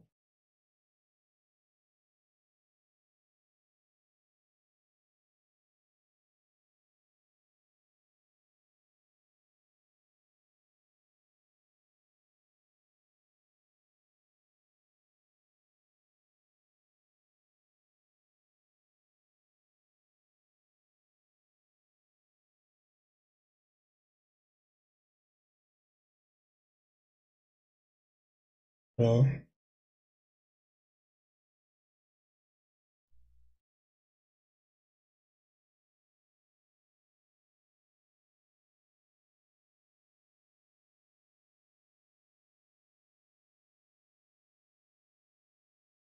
Hello?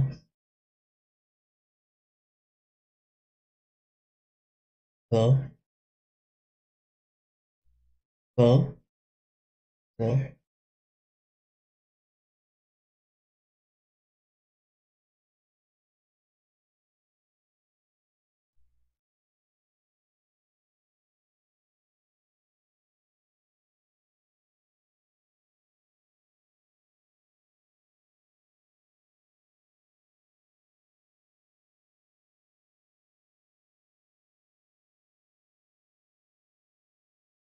Hello?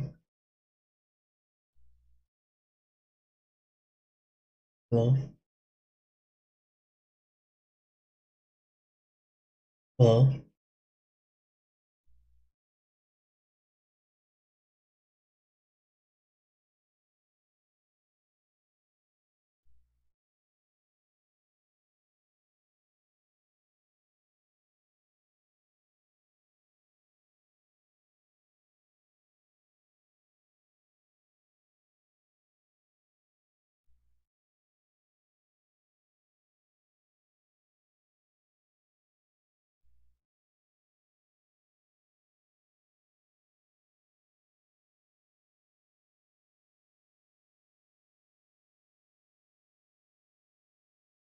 Hey, hey,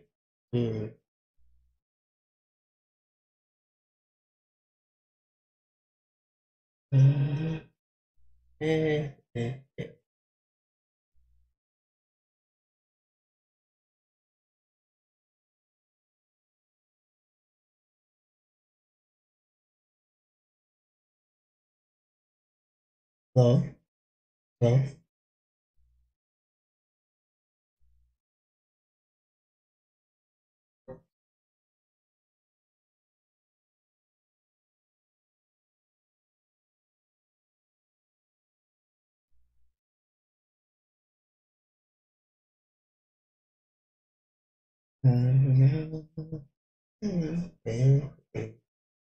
Goodbye.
My aunt told me this story.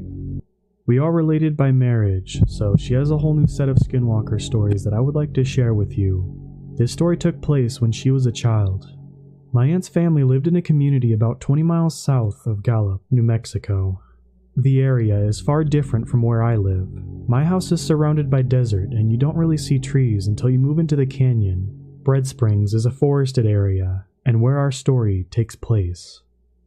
Like many people on the reservation, my aunt's family didn't have running water or electricity, so in order to have water, they would have to drive into town and haul water back in large containers. The containers are huge and easily fit in the bed of the truck. Her family would place 2 containers on a long flatbed trailer to make the best of each trip.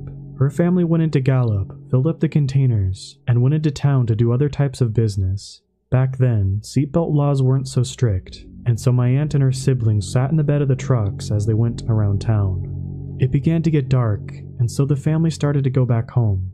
Most roads weren't paved, so they had to drive carefully because of the attached trailer. The lights of the town faded away in the distance, and soon the vehicle was surrounded in darkness. They drove, and the kids sat in the back and talked amongst themselves. That was until my aunt noticed something. A figure was crouched by the farthest water container on the flatbed. The truck wasn't barreling down the road, but it was going at a speed that it would be impossible for someone to run and jump on. My aunt nudged her siblings, and they all paused to look at the dark figure. They sat silently and squinted their eyes to look. It was too dark to really make anything out, and so they ignored her and continued to talk. My aunt kept her eye on the figure and pulled hard on the sleeve of her brother when the figure began to crawl over to one of the water containers. The kids all stopped and watched in horror as the figure began to move carefully over the second container. My aunt said the figure looked like a person, however the limbs were abnormally long. These long limbs pulled its body closer to the kids. At this point, they began to scream and cry.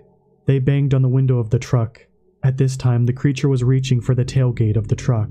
Due to the huge commotion that was now going on in the bed of the truck, the driver slammed on the brakes. The creature hit the tailgate and fell down between the truck and the trailer. The driver rolled down the window and asked what was going on. The kids screamed at the driver to go. They weren't sure they were safe until they saw the trailer move up and down as if it ran over something large. When my aunt told me this story, I sat in disbelief. She told me that she was uncomfortable when this thing was crawling on the trailer, but true fear rang through her body when she saw its eyes. I asked her what she meant. She said they were like teddy bear eyes. I didn't quite understand what that meant until I pressed further. She said the eyes were shiny. When you shine the light in the eyes of an animal, they reflect back. The brake lights were shining, and whatever they saw that night had eyes that glowed back.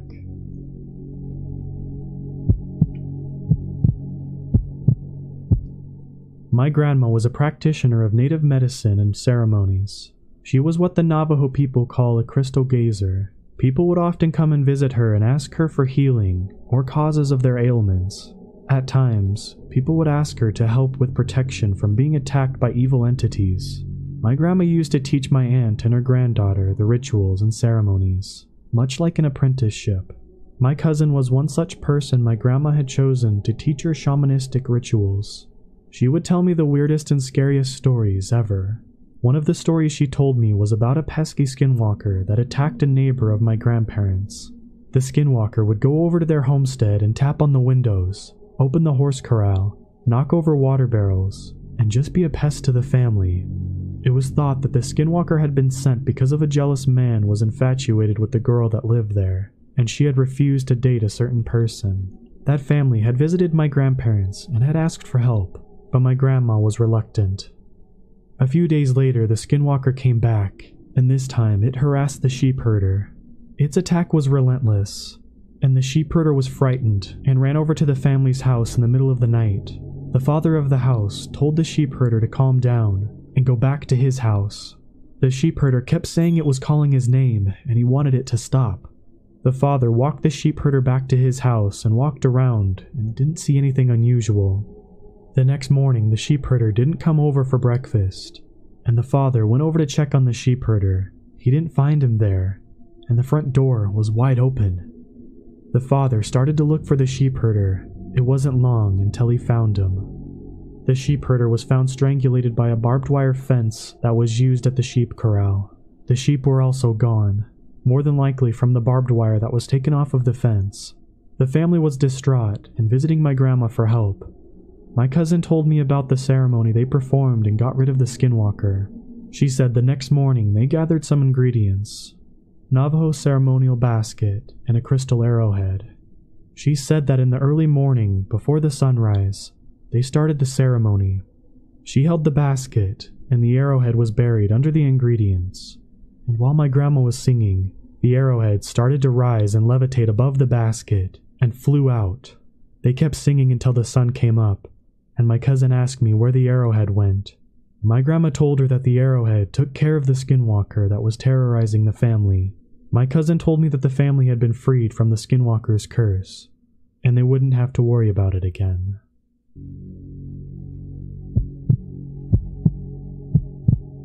This is a story my family told me when I was growing up. We live in a rural community on the Navajo reservation. My aunt and her 2 brothers were home alone while my grandparents had left for the evening to attend a chapter house meeting. They were in the house, and like many people from the reservation, they didn't have electricity. It had been dark outside for about an hour, and my aunt and uncles were getting ready for bed. Outside, they heard noises, as if something was moving things around. My oldest uncle went to look out the front window and saw a figure by the truck.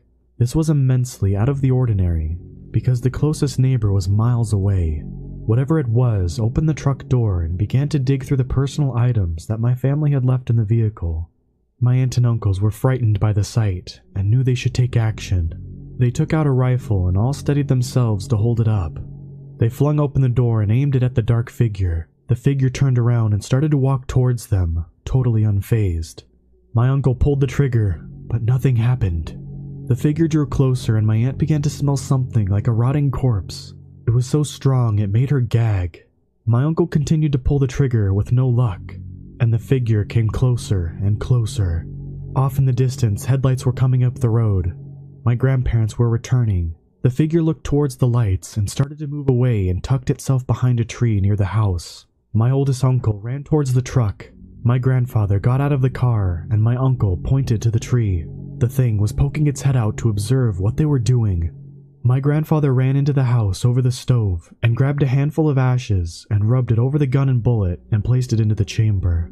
He walked out onto the porch and fired towards the tree. Whatever that thing was didn't expect the gun to go off. The gunshot echoed and the dark figure began running. My grandma chased my aunt inside, and my uncles and my grandfather went after it. There weren't many roads or paths, so my grandfather and uncles chased after the figure. The truck was bouncing and the headlights were not fixed on one particular spot. My uncle swears that every time the headlights would hit the figure, he saw a woman. Not only that, it was running on all fours like a bear. My grandfather eventually stopped the truck as it neared the ditch that drops about 20 feet. He got out and began to yell in Navajo. My uncle says that he was yelling about a local woman. He yelled that he wasn't scared and that he knew her, and to leave his family alone. A few days passed and there was news that a woman that my grandfather was yelling about had passed. I've always been told that if you know who a skinwalker is, say their name, and it will kill them.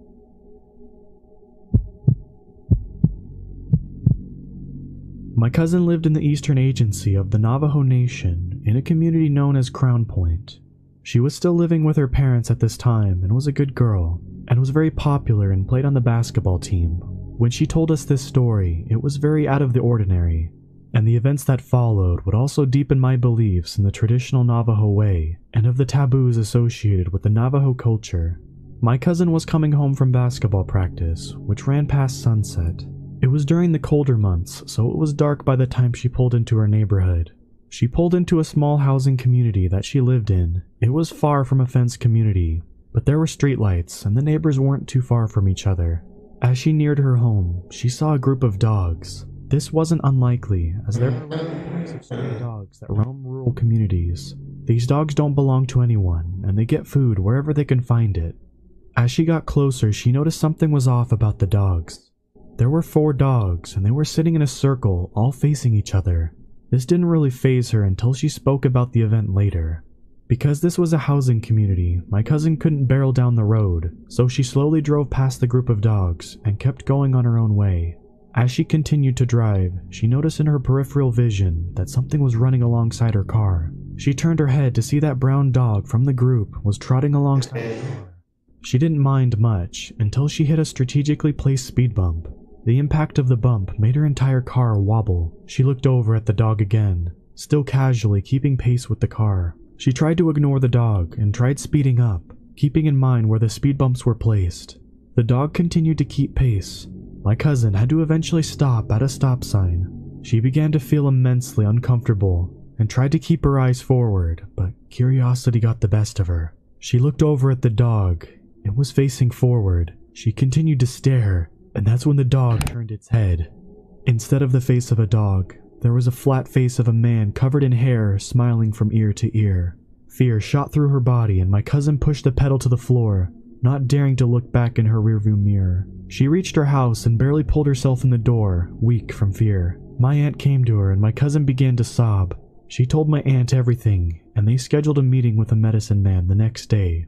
That night, my cousin was trying to get some rest. She was tossing and turning and felt very ill. She could hear people outside laughing and talking in Navajo, but she didn't think too much of it because she lived in a community near plenty of neighbors. At the medicine man, she told my cousin that she was very fortunate. The skinwalker wasn't meant for her. She just happened to spot it while it was out bringing another person misfortune. He also told her that the laughing and talking that she heard in the night was the skinwalker talking to its friends, letting them know that someone had saw him and that he had scared her. The medicine man told my cousin if the skinwalker had been for her, and she had seen him like that, it very well could have killed her. After that encounter, my cousin suffered from many ailments and had to stop playing basketball for a while. She had many ceremonies and eventually got back on her feet. My mom told us this story on many of the nights when the electricity would go out. When I asked my cousin about it, she confirms it's true, but doesn't like talking about it much.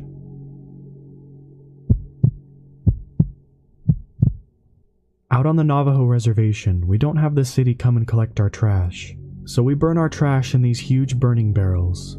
Not very eco-friendly, I know, but it's what we got.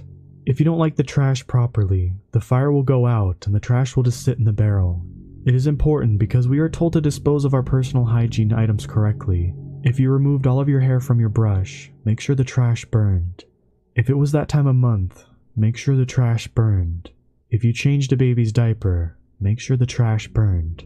They tell us these things because skinwalkers have been known to dig through the trash in order to find things that they can get to use against us. They use the things that we're briefly connected to and bring misfortune on to us using these things. Some of my family members take part in the sport of rodeo, so to practice, they have to rope a dummy and take turns roping it. My two male cousins were enjoying themselves outside and taking turns swinging the rope at the fake calf. The elders were always adamant that we shouldn't stay out past sundown, especially out on the res, where it's pitch black and there's no one around for miles. But my cousins weren't the superstitious type, and they were under a streetlight.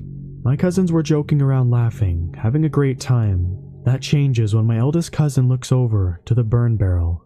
A dark figure is bent over, rummaging through the garbage that failed to burn. My cousin devised a plan that they were going to grab weapons, sticks, and rocks, and go chase whatever it was. They move strategically, so that they are able to flank the figure. They run full speed and begin yelling and swinging their sticks and throwing their rocks. My cousin said that they kept up with it for the most part. That was until the figure ran underneath the streetlight. What my cousins thought was a person was actually a goat. Why would they think it was a person? Because the goat was running on its hind legs. They stopped running and fear ran down their backs, and the figure ran off into the dark. Feeling nervous and not entirely accepting what they just saw, they began roping the dummy again. There was an awkward silence amongst the boys now. They saw something so unnatural, but talking about it now would just make it seem real. Were they crazy? Did they really see a skinwalker? The boys roped the dummy in silence until one of them looked over to the tree. There was a head peeking out at them. If they didn't pay attention to it, whatever it was would just poke its head out from behind the tree and stare. When they would look in the direction of the tree, it would quickly move back out of sight. This was the final straw, and my cousins ran back into the house. They told their parents and my uncle came out to look. It was still there, poking its head out and going behind the tree. My uncle loaded his gun and started to walk towards the tree. He aimed and pulled the trigger, but nothing happened. The gun jammed. Whatever it was began to run, but it was so fast, like a blur, as my cousin describes it. When it left, my uncle gave the boys a thorough lecture about staying out late. The next day, my cousins told my uncle about whatever it was had been digging through the trash barrel. They went out to investigate and saw the creature had pulled out a lot of things out of the barrel. What was odd was the tracks. Goat prints were all around the area. They followed a set of tracks that were found around a baby diaper, several feet away from the barrel. Whatever they saw that night had very malevolent intentions. My cousins said that although the sight was ungodly, they know what they saw and stand by their claims.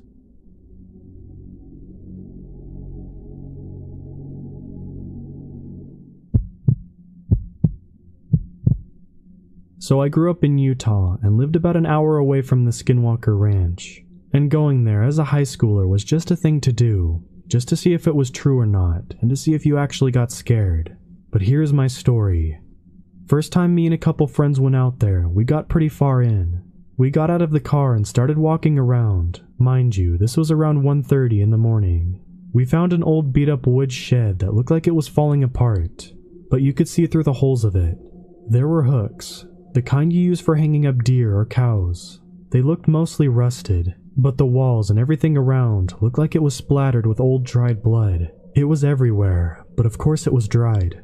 But the worst part started happening when we walked away from the shed.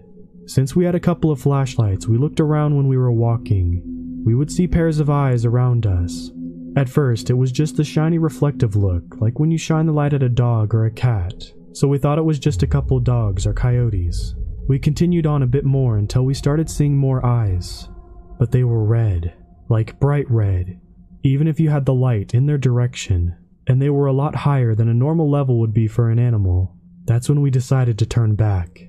What started to get me was one pair was always in front of us as we were walking to the car, staring at us like it was walking backwards with us.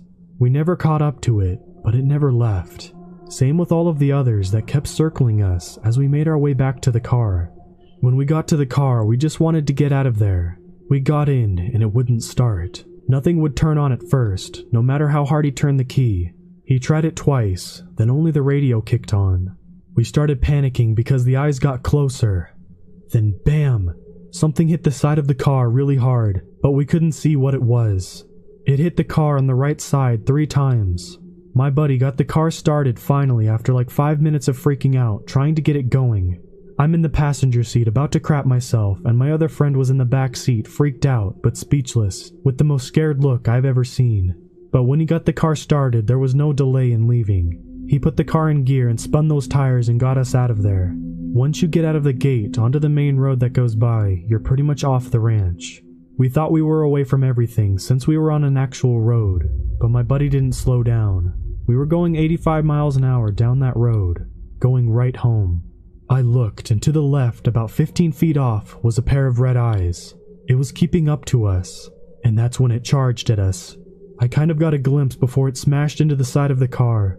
It was definitely big, like 4 feet from its legs to its headish looking thing. Kind of hard to explain when I didn't get a great look at it. We eventually lost it, and when we got home, we went straight to bed.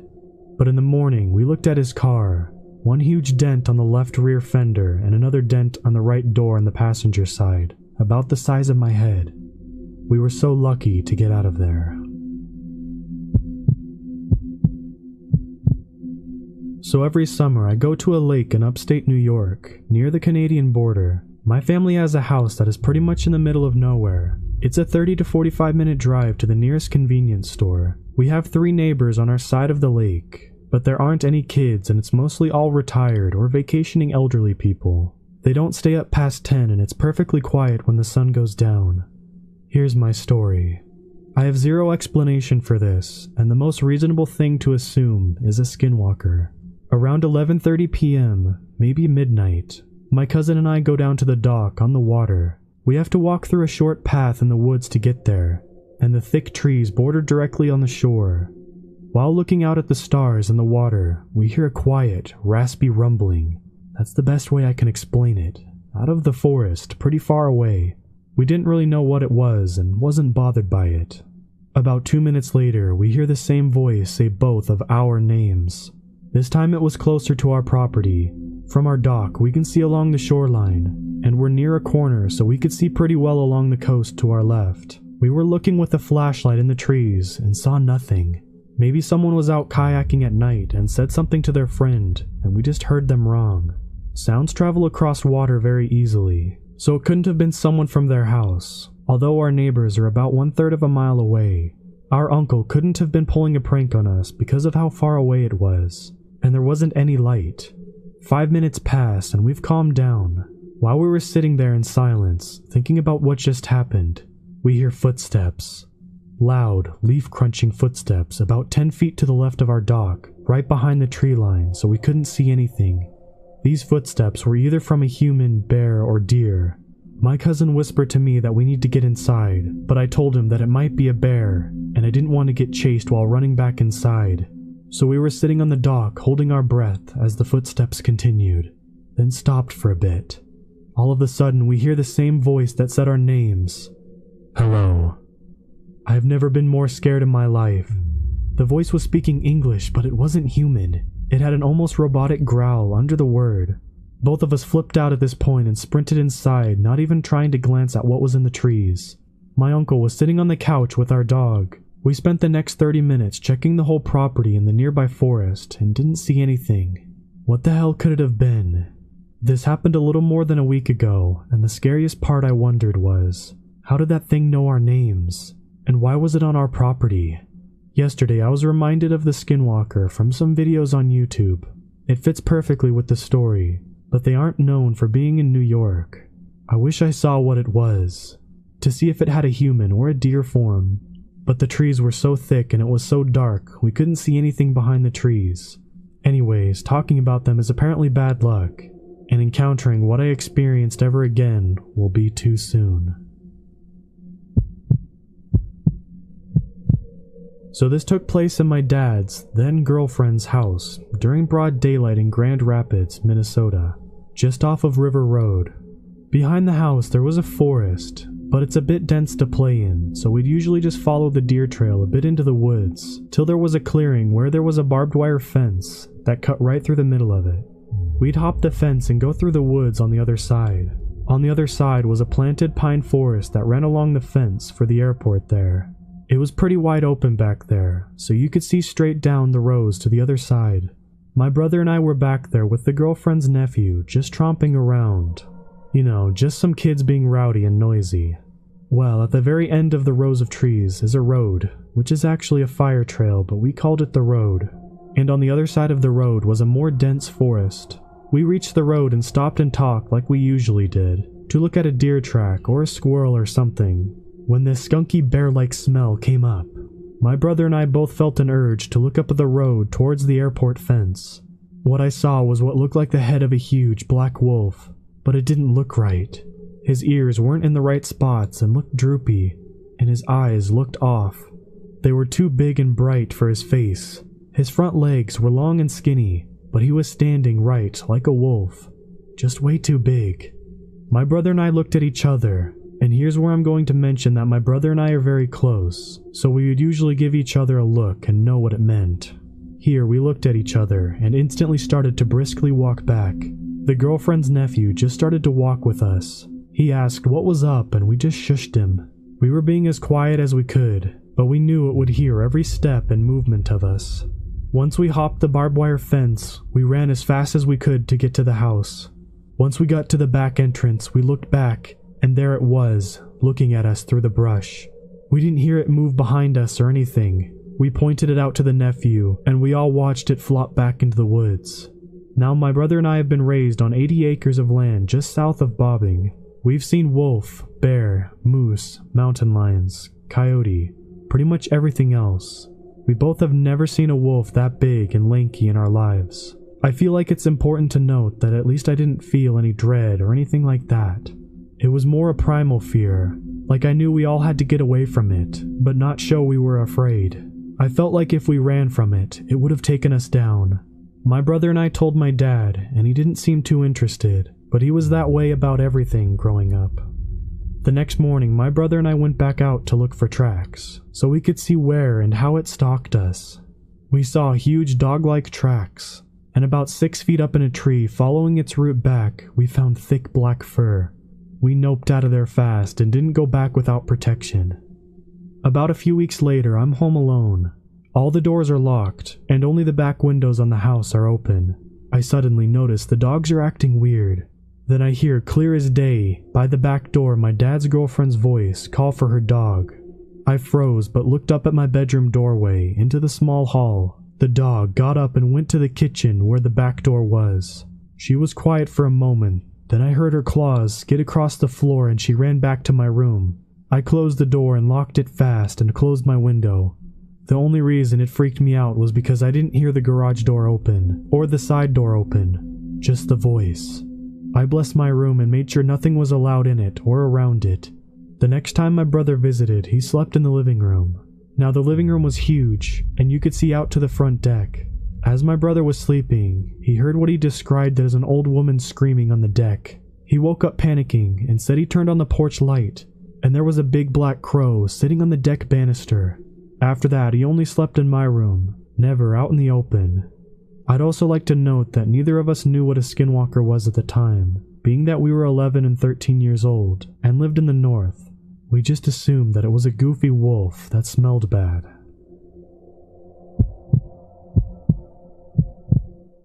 For context, I live in the Midwest in a suburban area.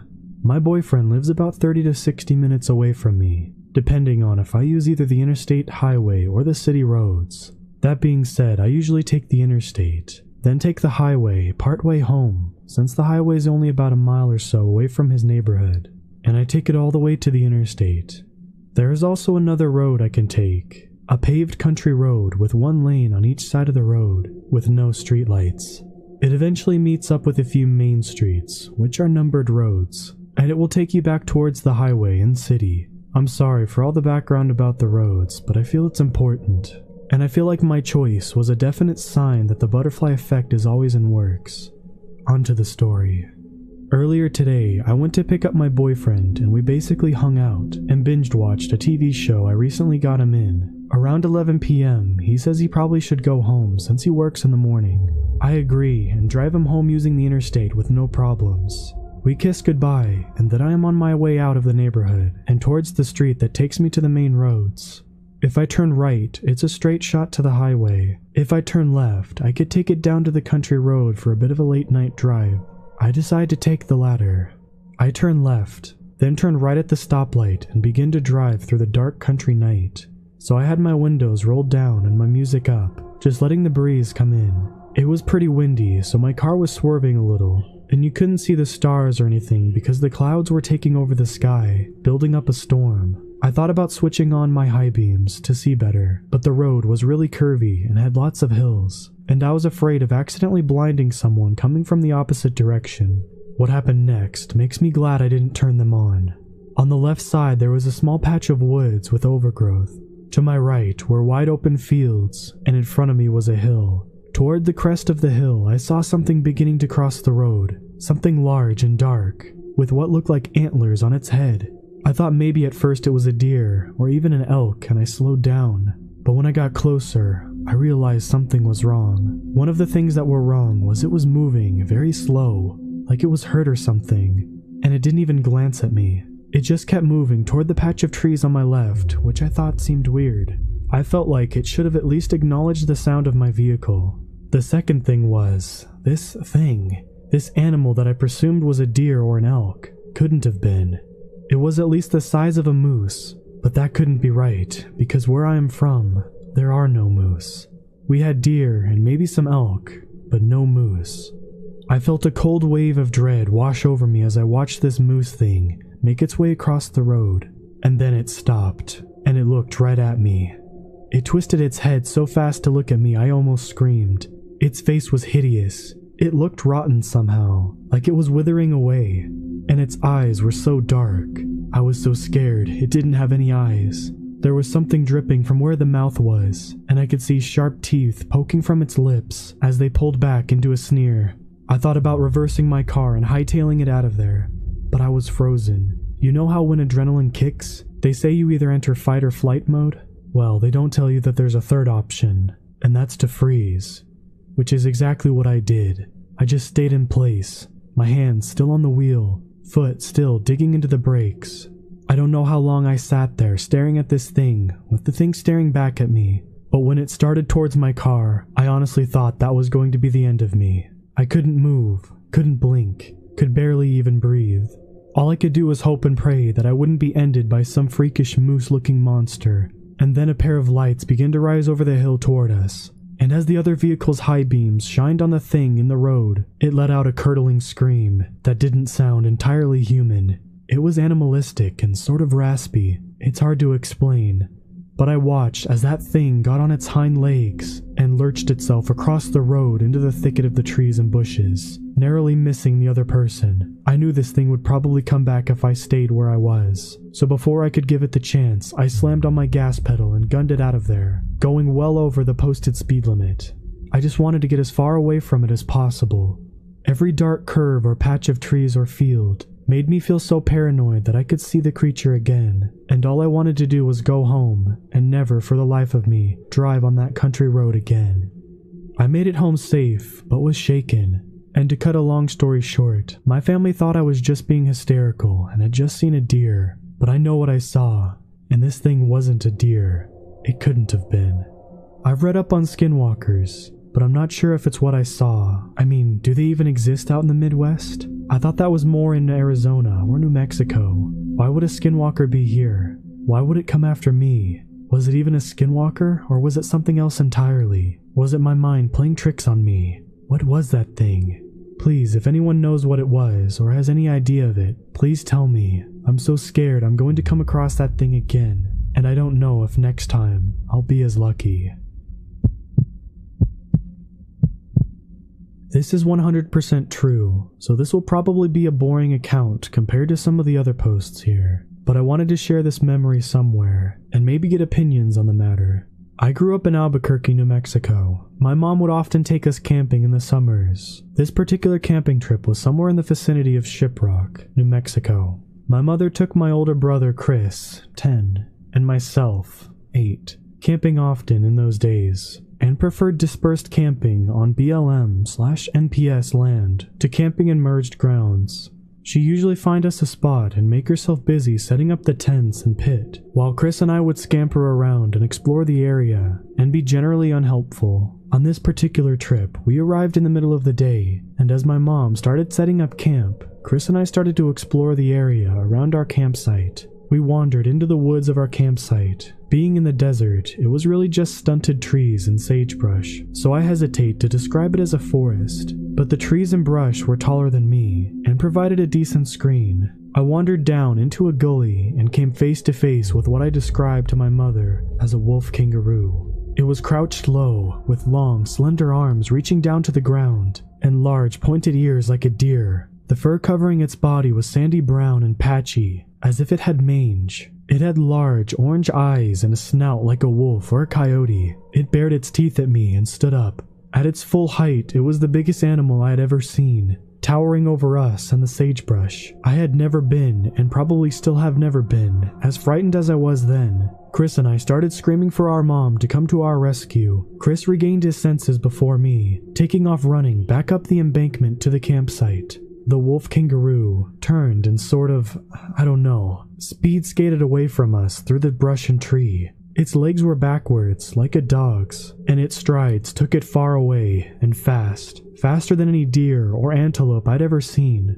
After a split second of staring at it in horror, I followed my brother up the embankment, screaming for my mom. We were so frightened that my mom packed us back into the car and moved camps, conceding for once to stay in the managed campground. Chris and I were too scared to sleep in our tent that night, and we clung to Mom at the smallest twig snapping in the brush. So that's my story. It's boring compared to some of the others here, but it's 100% true, and I wanted to share.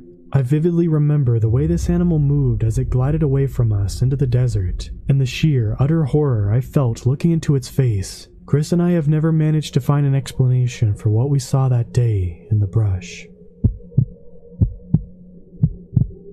I used to work at a local coal mining company on the Navajo Reservation as an operator for a coal haulage crew. I drove haulage equipment, and it was one of those Crest 240-ton coal haul belly dump trucks. If you've ever seen those trucks, they're pretty huge. They're about 2 to 3 stories high and about 1/3 the length of a football field. I remember that I was working the night shift, which started around 11 p.m. Before we started the shift, we were required to do a pre-start inspection of our equipment. I walked around my truck, and when I went up to the rear of the truck and lowered its stairs, that gave me access to the engine bay. I walked up the stairs and started my inspection. I found a pretty bad coolant leak on the truck. I climbed back down and went to the cab and called my haulage supervisor. He answered and asked me if I can drive the truck to the main shop for repairs. So I left the ready line and drove 6 to 8 miles back to the shop, and I called the shop maintenance supervisor, and he instructed me to drive around back of the shop and park the truck there. I drove around the shop, parked the truck,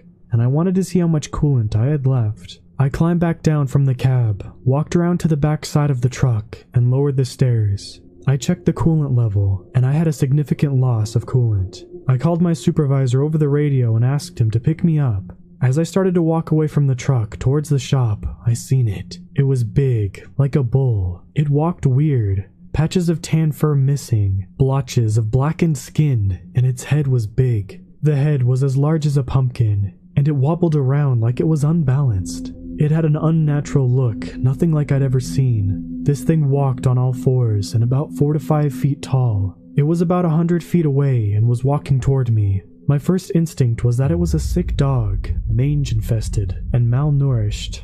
It continued to walk toward me, and I thought this sucker might be sick and have rabies. I took out my flashlight and shined the light at it, yelling at it to stay away. It continued to walk towards me. It was then that I noticed it wasn't alive. Its eyes did not give off any reflection, and were black and solid. It was unnatural. I reached for my pocket knife and yelled at it to stop. It stopped when it was about 20 feet away. I was still walking towards the shop, and it paralleled me all the way there. I never looked away. I thought it could attack me. By the time I got to the shop door entrance, it started walking towards the east. I went inside and got the shop supervisor, and we both came out. It wasn't about a minute later, and it was gone. We walked to the east, and my supervisor drove up. Now, there was only one way into the back side of the shop, and my supervisor should have seen it. He didn't. I explained to him what I saw, and he said he didn't see it on the way into the shop. My supervisor said that I saw a skinwalker, and that it usually was seen walking around the shop. The rest of the shift, I stayed with my supervisor. I think he was scared. I wasn't scared, nor did I go into shock like some people describe. It was an experience that I would never forget.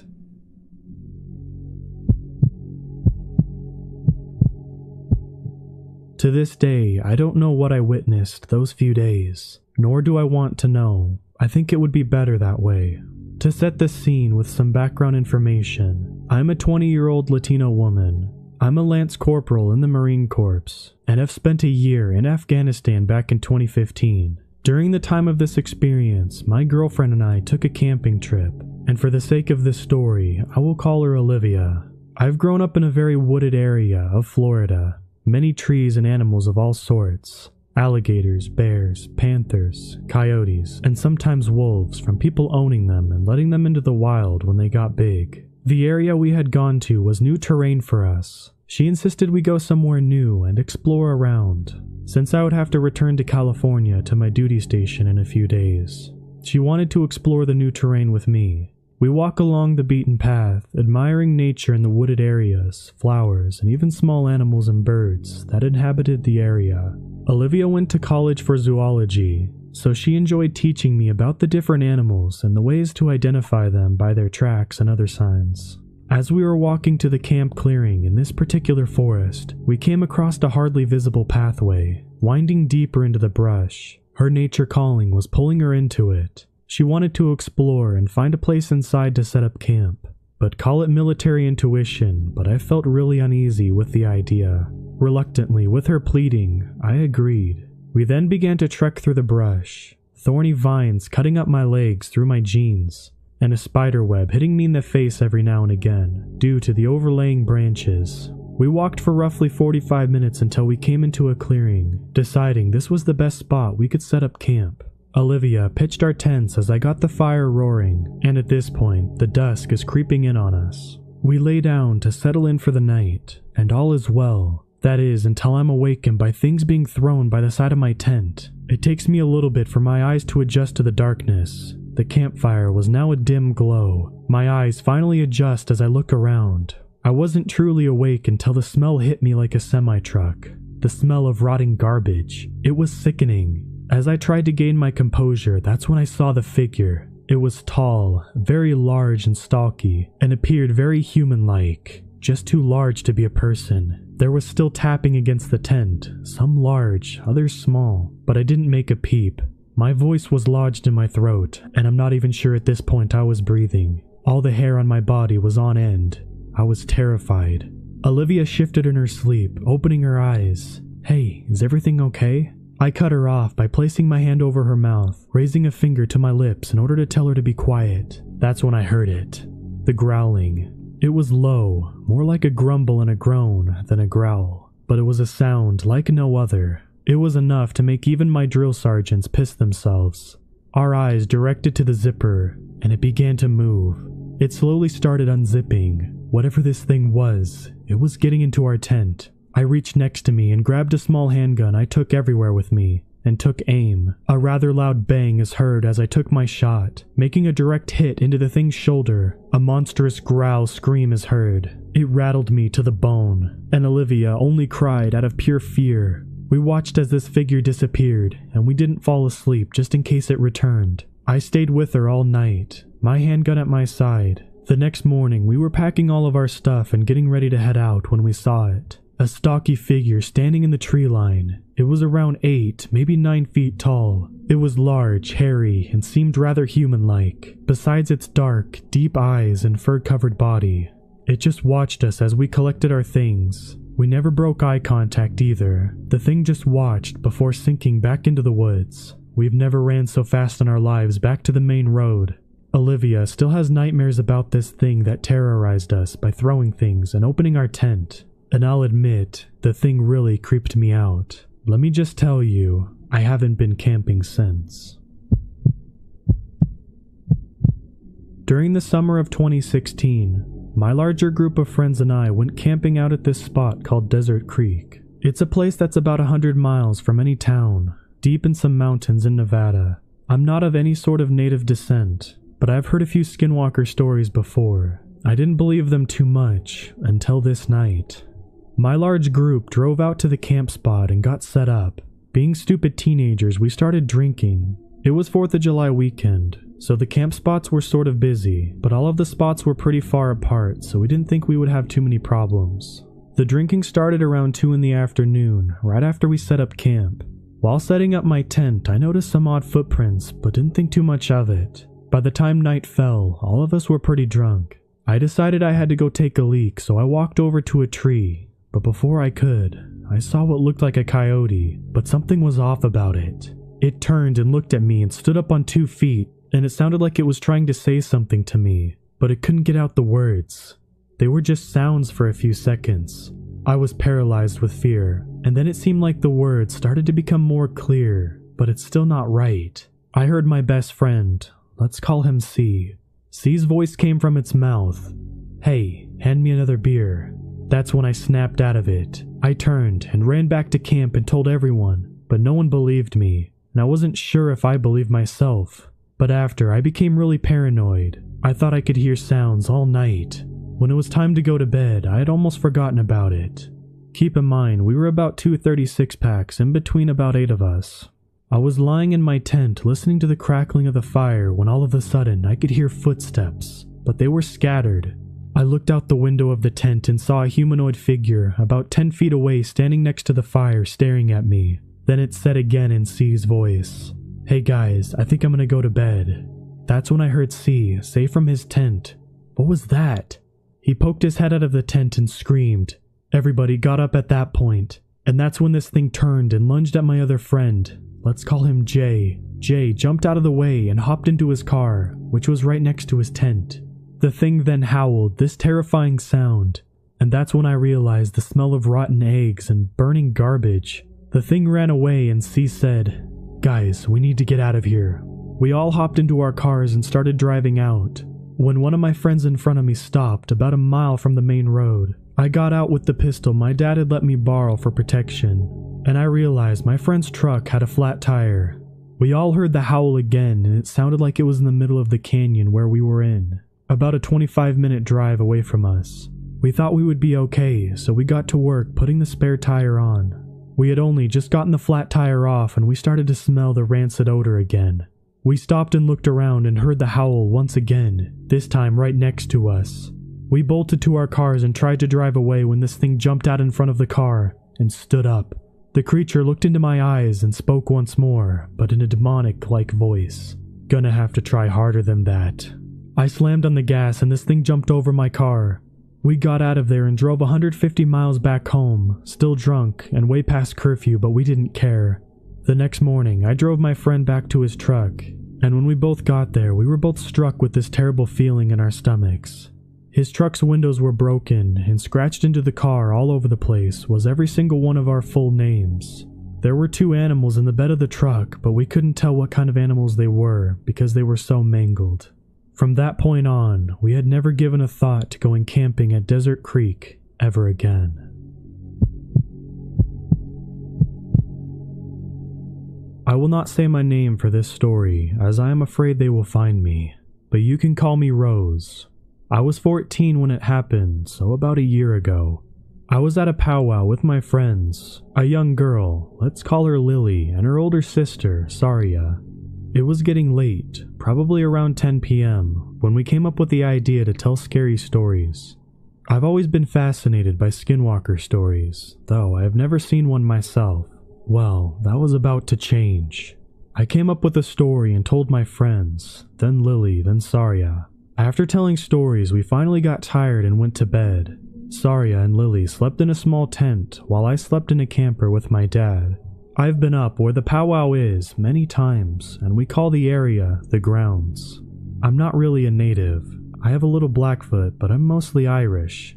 The grounds are full of mostly Cherokee. Anyway, I came up with a stupid idea to scare my friends. I went outside next to their tent and snapped a twig. Then I made loud footsteps along with hard breathing and groaning noises. I could see their shadows sit up, so I knew they were awake. I was just about to shake the tent when I heard footsteps behind me. I knew there were bears and big cats in the woods, but they rarely come in the grounds because all of the lights and people. I didn't want to take any chances, so I slowly walked towards my camper. Then I hear the same groaning noises I made behind me. I thought it was Lily or Saria trying to get me back. But something wasn't right. It sounded just like my voice. Haha, very funny guys. I call back to their tent. Haha, very funny guys, said someone who sounded just like me in the woods. Then I see Lily and Saria walk out of their tent. Will you stop? We're trying to sleep, said Saria in an annoyed voice. A branch breaks and echoes in the woods. Saria and Lily look behind them to see nothing. I think a bear is out there. Hurry, come inside my camper, I whisper to them. They both walk towards me, when suddenly a loud, curdling scream filled my ears. It sounded like a girl and a dog screaming in the woods. Loud footsteps came closer to us. We ran as fast as we could to my camper and slammed the door shut. I looked out the window and see a dark shadow next to my friend's tent. Then I did something I still regret to this day. I got a flashlight and shined it at the figure. It had the head of a bear and the upper body of a human and the legs of some kind of dog. It stood on its hind legs and stared at us with glowing eyes. I screamed so loud I probably woke everyone up from a mile away. My dad came running. What's wrong? Are you okay? I yelled, Skinwalker. I saw a skinwalker. My dad got out his shotgun while his friend, who was staying the night, let's call him Jack, grabbed a bowl of sage. My dad ran out the door to see nothing. Jack lit the sage and put it in the bowl outside the front door. We stayed inside the rest of the night. The next morning, we went out to investigate the area where the skinwalker was. All of us almost puked from the rotten smell of animals. I went home the next day. You would think the story ends there, but sadly no. There's more. I was laying in bed trying to sleep when I heard footsteps outside my window. I looked at my window to see a face of a bear. It followed me home. I screamed, but I was home alone because my mom was still at work. The skinwalker banged at my window, cracking it. I tried to let out another scream, but what came out was a loud growl. The creature froze. I did something I thought I would never do. I ran to the window and yelled, "Go away!" "Be gone!" at the creature. Slowly, it backed away into the woods. I stayed up all night waiting for it to come back, but it never did. Why did it follow me home? And why did I do what I did? I probably will never know, but all I care about is it's never coming back. I'm 15 now, and still no sight of the monster. Hopefully, I will never see something like that again. My name is Jonathan. I'm 22. I've encountered this creature twice, so I'm covering the first time I saw the thing, which was when I was 14 and lived with my parents. My grandparents told me stories of skinwalkers, and they took them quite literally, which is how I knew what this thing was. One night, I was getting ready to go to bed, and my cat was in my window. As I went to get into bed, he started growling. I didn't really think much of it, just thought maybe he saw a deer or a strayed cat or dog. He kept going and started hissing. Then my curiosity got the best of me and I looked out the window. I froze. I hadn't looked directly at it. I had just looked at my yard, and its glowing red eyes caught the corner of my eye. I knew exactly what it was. I tried to move, but I just couldn't, as it just stared at me and my cat, still hissing and growling. A couple of seconds went by and it let out a curdling scream, so loud it might as well have been right in front of me. I broke the gaze and closed the curtains, grabbing my cat and getting away from the window. Then, not a couple seconds later, I heard a tapping at my window. I knew they were really fast, so I wasn't surprised that it got to my window so quickly. My gut had sank at this point, and I couldn't move. My cat was silent but on edge, and all of its hair was standing up. Then it tried to speak. There's no explanation on how it did this, but that it's been around for a very long time.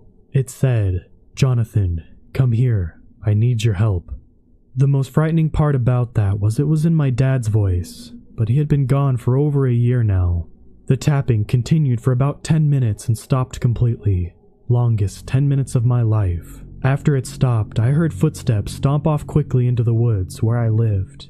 I didn't get any sleep that night, and the next morning everyone was up and didn't seem like they had heard anything, and acted like everything was normal. I haven't told anyone, and you're the only person I've told this. I couldn't tell if it was a skinwalker or a wendigo, as I didn't see any of its features except that it had glowing red eyes, and that it mimicked my dad.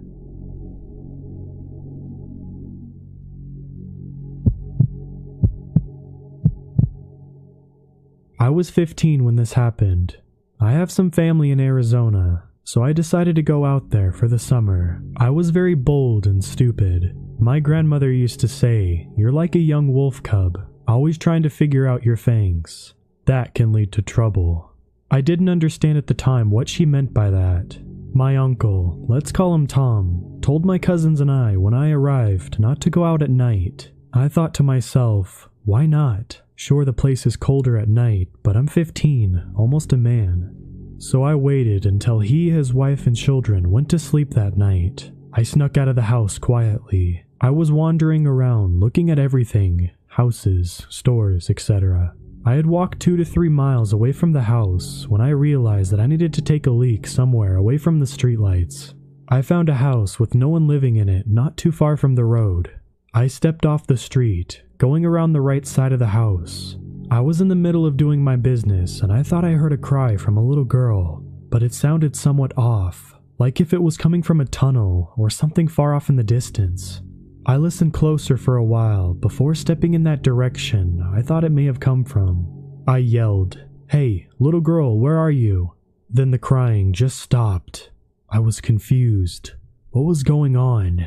That's when I heard it. My own voice, but not quite right. More like a growl reply. "I'm scared. Can you come to the other side and help me get home?" The home was almost a dog's growl. My mind was racing now that I was fully creeped out, and I felt an overpowering need to run. As I turned to do just that, I heard movement from somewhere behind me. At the same time, I started smelling something like rotten meat. Looking back, I saw it. I think it was trying to look human, but the way it moved, like a movie zombie, all stiff. Though once it saw me, it started moving much smoother. Plus, its eyes were wrong. They looked like dog eyes.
When light hits them at night.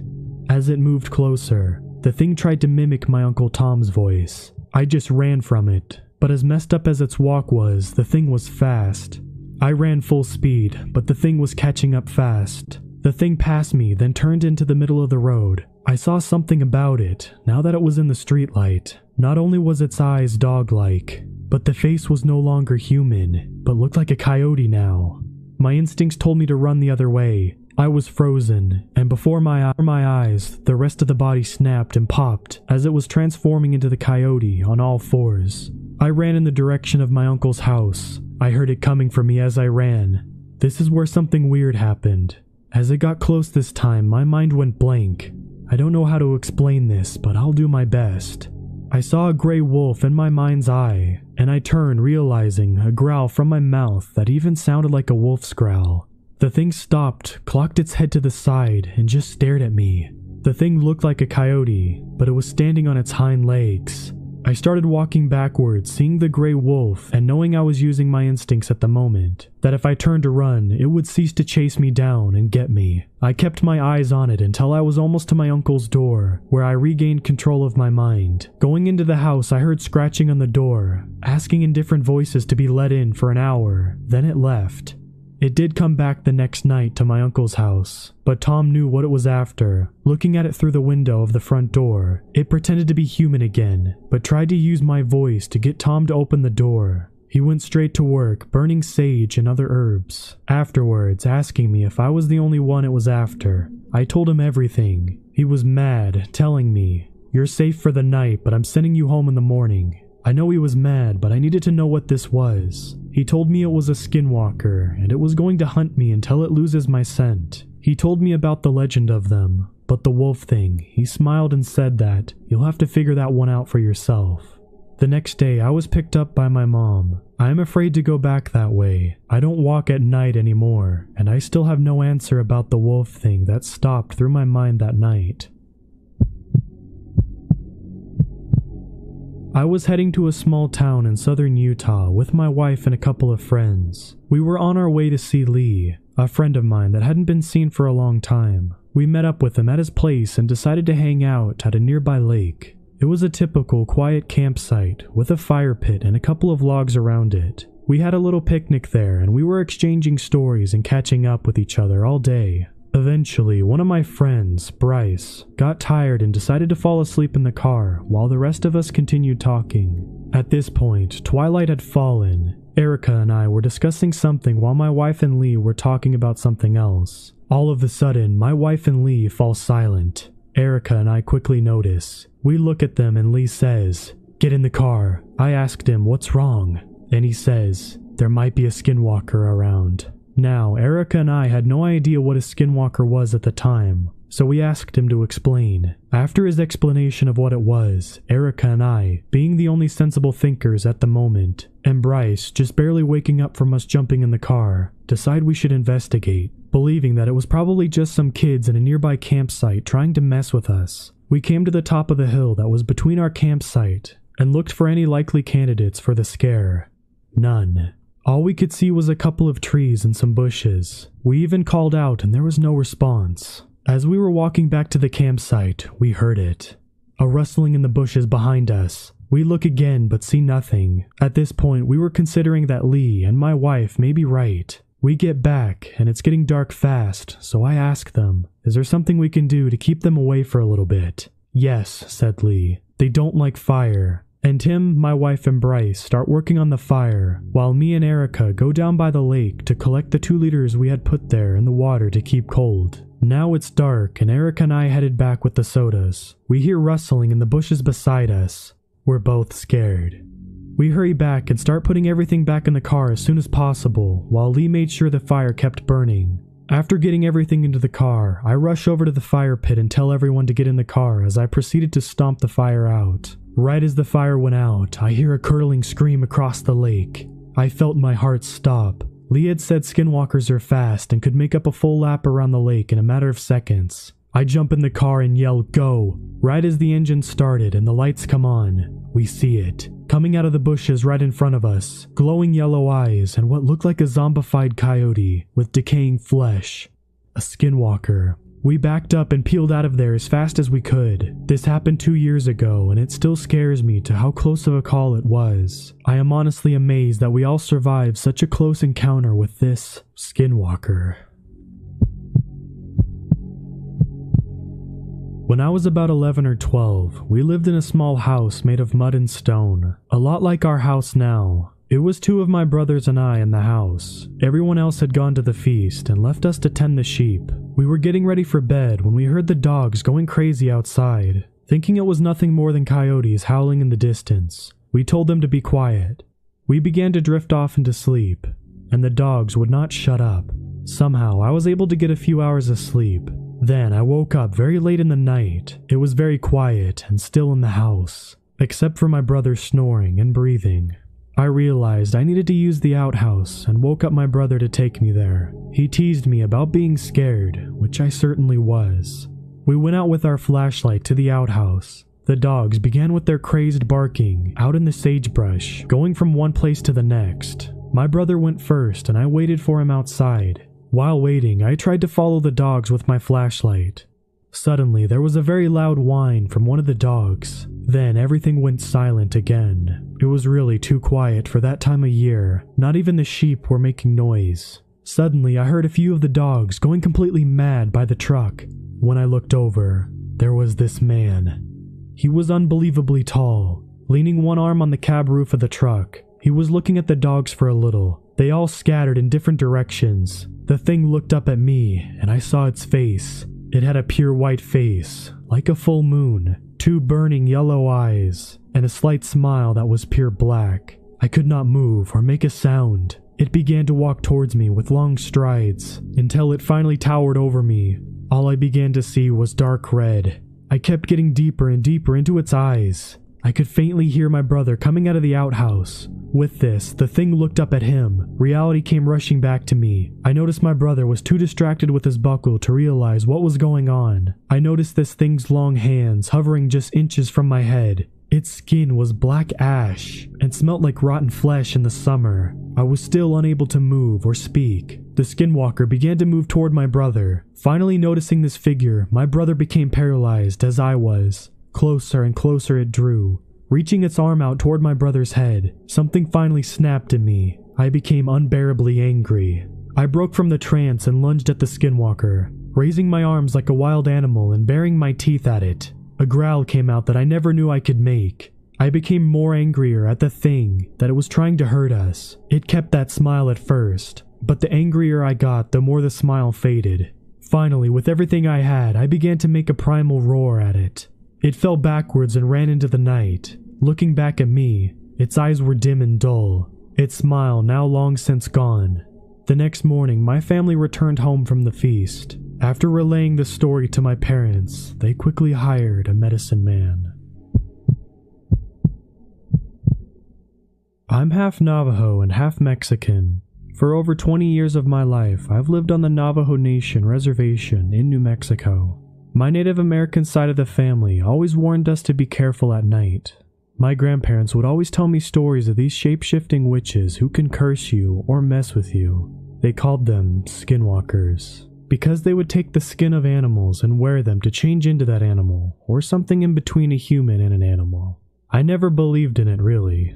I'm only half Navajo and light-skinned, so I was never treated the same by most people here. So I drifted away from the culture and thought it wasn't for me. It was around summertime. This happened when I was in high school, so about 6 to 8 years ago. I would have been like 15 to 17 then. I used to hang out with a group of guys who like to do a lot of delinquent type stuff. You know, smoke cigs and stay up all night playing video games at someone's house. Then at 3 a.m., if we felt like it, we would go sneak out to Paradise. I know, it's an ironic name. It's basically a giant metal pipe that carries irrigation water to all the farms. But really, it was also a spot for kids to get drunk or high in the evenings. However, the place did have a scary history of kids and adults who drowned in the night. But I always thought those were urban legends. But at 3 a.m., that was our time. We as boys would test one another across the pipe, sort of an initiation, to see how far you could go. We usually could go all the way across. Now keep in mind, this pipe goes well over 3 stories high. It's also wide. I'd say as wide as an average car. We would walk this thing for kicks in a group of 9 at 3 a.m. So one night, me and a small group of friends were driving around bored at 2 a.m., wanting to spook each other. So I said let's go to Paradise and walk the pipe. As to most of these friends I was hanging out with had never done it. They agreed, pumped up on energy drinks, and we drove. It was pretty quiet. The sky was dark and the night was cold. The boys with me were Michael, Cody, Tommy, and Theryl. Now, Theryl was the driver because he had a car and his family was pretty well off too, so he never had to worry about cash. We got to the place and he didn't want to go, said his parents were traditional, and he wanted to just chill in the car. Basically, he wanted to text some chick, I'm sure, without us bugging him. I told him it's fine, keep the car locked and running in case we see something scary. Me and the other boys went on without him. As we got onto the lead pipe, a few of the guys were scared and had me take the lead. As we crawled, I'd say a fourth of the way on the pipe, talking and laughing, I noticed a faint white or light gray bat bigger than my head flying around us. It dived for us a few times. We dodged it, but then Tommy slipped because of the shoes he was wearing and almost fell off the pipe. I reached out, grabbing him on his right arm. Michael had grabbed my shirt collar and Cody grabbed his. Altogether, we got back on the pipe, shaken that we almost lost Tommy to the dark depths below. The bat was gone. We were all freaking out, but the guys wanted to continue. We laughed about it as guys usually do. We passed the halfway point on the pipe with no problems, but as we got 3/4 of the way, Michael saw something. You see, at the end of the pipe there's a hill. Behind that hill, it's very brightly lit because of a church somewhere off in the distance. Anyway, on that hill was a black figure of pointy ears, a dog silhouette. Now, Michael was a tough guy. He yelled at that thing, "I'm not scared of you, Skinwalker," and tossed a few rocks he had in his pocket. One rock hit the pipe and the other fell into the brush below. That shadow silhouette dog stood up on its 2 legs like a person. We all freaked out. Jaws dropped. Then Cody said, "Look, another one to the left." Tommy said there's another one on the right. So there's 3 silhouettes of pointy dog-eared people on the hill. I told them to back up so we could get back to the car. The things to the right and the left of the hill started to move down the hill towards us. Now there's just one standing on the hill, the one who stood up first. Now we're trying to go back, but we're still halfway. Under us, complete darkness. It's quiet for a few minutes. Then we heard a girl crying. Sounded like she was hurt and scared. We were overcome with a strange feeling of wanting to help. Michael wanted to go back towards the end and crawl down the pipe to help this girl. I almost followed too, but inside I said, "No, this is wrong. Something isn't right." So I yelled at him and everyone, saying, "Are you stupid? Look at the thing up there on the hill. Did you not see those things? It's a trap. Let's leave that fake crying. If that girl is hurt, we'll come back when the sun is up in 2 hours." Now, the moment I said this, the crying stopped.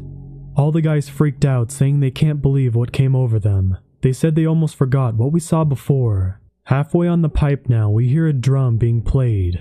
We start running on this pipe almost to the car. Corey stops us. We can all hear it, and it sounds like a pack of snarling, growling, yelping coyotes. But it's pitch dark below. But we know they are under us. We run, full speed. Not looking back in the car, we yell and drive as fast as we can back onto the dirt road to a well-lit gas station, and explained what happened to Theryl. We couldn't get the girls crying out of our heads, and we went back in daylight just to make sure.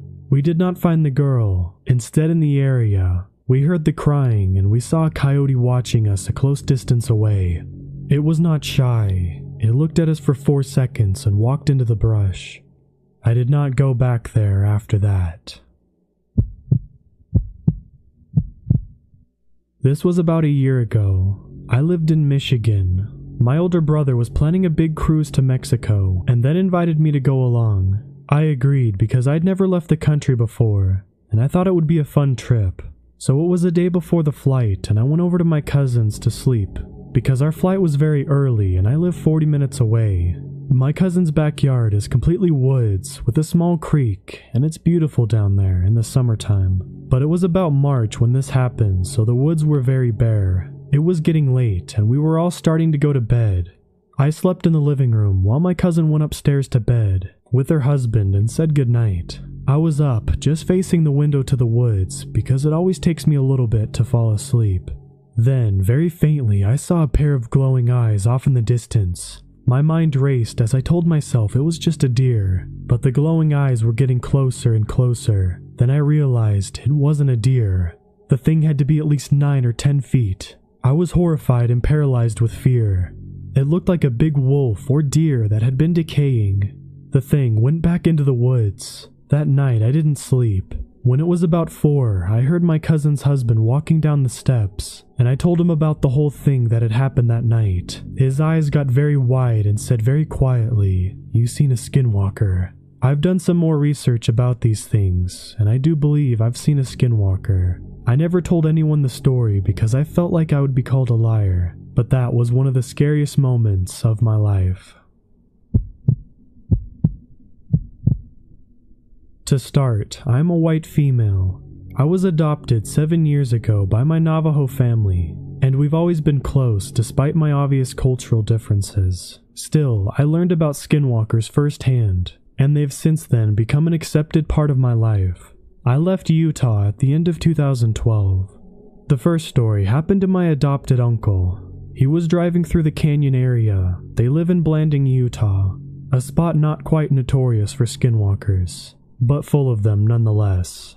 It was dark outside, but the moon illuminated the canyon and brush, enough for him to see out of his side vision that something was running across the desert night. He was in his 40s, and at the time, he was a police officer, so a full-grown man. He started singing and praying in Navajo and kept his eyes on the road in front of him, but he was driving at least 55 to 60 miles per hour. So the shape running through the desert was keeping pace with him, despite his high speed. He said that it looked very vaguely human-shaped, but paler than any human that he'd ever seen. Still, he didn't look directly at it, and despite his singing, he was getting more and more scared. One thing my Navajo family always taught me was that these creatures feed on our fear. This one certainly seemed to. My uncle was shaking and sweating when this running thing picked up speed, outpacing his truck. and then it was maybe 30 yards ahead of him. It made a sharp right and began to run towards the road. He knew it was going to directly intersect him, and he made up his mind to put the foot on the gas. So it got closer and he sped up, and just as the two crossed paths, it jumped onto the road. He saw it for the first time then. He described it as a skinny man in jeans, with a plaid shirt, typical reservation wear, with a long face and big yellow eyes that looked like cat eyes. Its arms were thrown up over its head, and its hands were kind of flying behind it. The worst part was its mouth was open and seemed disconnected from its jaw. The chin was just flapping around, about a foot below its nose. It leapt onto the road and just as quickly jumped out of the way of the truck, and he didn't see it again. He prayed the whole way home, and they had a ceremony shortly after that. Another encounter happened to my adopted brother, who was one of the most level-headed and unshakable men I have ever met. He was 30 when this happened. He was at their dad's house, partaking in one of these ceremonies, which happens in a Hogan. The rule is that you never leave the Hogan alone, because the magic and energy that you make in one of those ceremonies is kind of like a supernatural light beacon. You never know what kind of creatures you're attracting. Still, Eric, my brother, was a pretty rational guy and wasn't afraid of the dark. He's been in the Hogan for hours, chanting and praying and all that good stuff. He needed a smoke break and to take a leak. So against the general rule, he edged out of the round house and out into the night. There was nothing around except 15 or 20 parked cars, all close to the ceremony area. It was a large gathering, so Eric did his business with no incident and lit up a cigarette. He was standing there, staring off into space, when he got that feeling of being watched. To shake it off, he walked away from the Hogan about 20 feet and scanned the desert. Everything was quiet, except drums coming from the back of the tent and singing within. Just as he was about to shrug off his weird feeling and chuck his cigarette butt, he saw it. Under one of the vehicles, a dark shape with two shining eyes. The eyes were animal-like. They didn't glow on their own, but had reflective light in them, and they glinted right at Eric. They were yellow. The creature didn't have the shape of any animal he'd recognized, though. He explained it to me that it was shaped like Gollum, really skinny with a round human head. Eric walked towards the vehicle and bent down to get a closer look. Dust scrabbled around and he could hear a skittering noise. One bony arm shoved gravel his way, and the next thing he knew, the creature was gone and the vehicle was empty. But then he smelled this disgusting, puke-worthy stench. And he got scared then, because that's one of the worst things in Navajo culture. Bad smells are treated very seriously when they're assumed to be supernatural. So he straightened back up, and then he realized the source of the smell. A shadow fell over him, covering him from behind. He is around 6'2", so this thing, he said it was at least 7.5 feet. He was shivering and didn't move as it approached him from behind, until it was standing inches away. He could feel it. He could smell it. See its shadow, and then the worst thing, he felt it breathe on his neck. Eric said that it sounded like a horse or a cow when it snorts, and its breath was warm. When he looked at his feet, he saw his shoes, and behind his right foot, a big hoof. So he closed his eyes and started to sing, and right in that moment his dad and uncle got a terrible feeling from inside the Hogan. They bolted up and exited, calling his name. They found him shivering outside, too terrified to talk, and too terrified to stop singing in Navajo. It took Eric months before he shared this with us, and he did so expecting us to laugh or call him crazy, but I completely believe his story.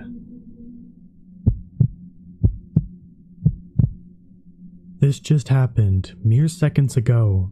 I'm a 22-year-old female, of sound mind, pretty but not immaculate, average size, living in Oklahoma. I have a job and have never had anything that could be considered a mental episode.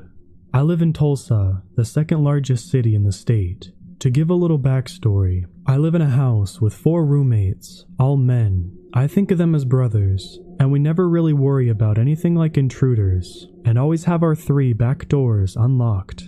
Now, to give you a visual aid, I live in the front part of the house, the living area, and 2 of the doors are the back doors to my roommates' rooms. The back doors lead out to a porch that overlooks our backyard. The backyard is large, though it's a pretty urban area. It snowed a few days ago, and there's still some snow on the ground, and it's freezing. But there's no smoking in the house. I put on my jacket and throw on some slippers. I grumble to my roommates about having to go outside to smoke alone, but trudge out our back doors anyways. I usually bring my phone or another person's, but this time I didn't. I've been bringing people because I've been hearing strange noises. I'm not the only one either. My other roommates have heard them as well. Sounds that resonate in our backyard, but seem to have no place. They sort of sound like chimes. The fence surrounding our yard is wood until about halfway up, and then the chain links start. So it's about 12:30 a.m. and I'm on the porch smoking when something catches my eye. Now, I have 2 cats in my house, my boy cat and my roommate's female cat. There's a cat that wanders around and tries to sneak in from time to time, and I notice this thing that caught my eye is close to the ground and wiggling. I assume it's the cat and start looking around for something to shoo it away.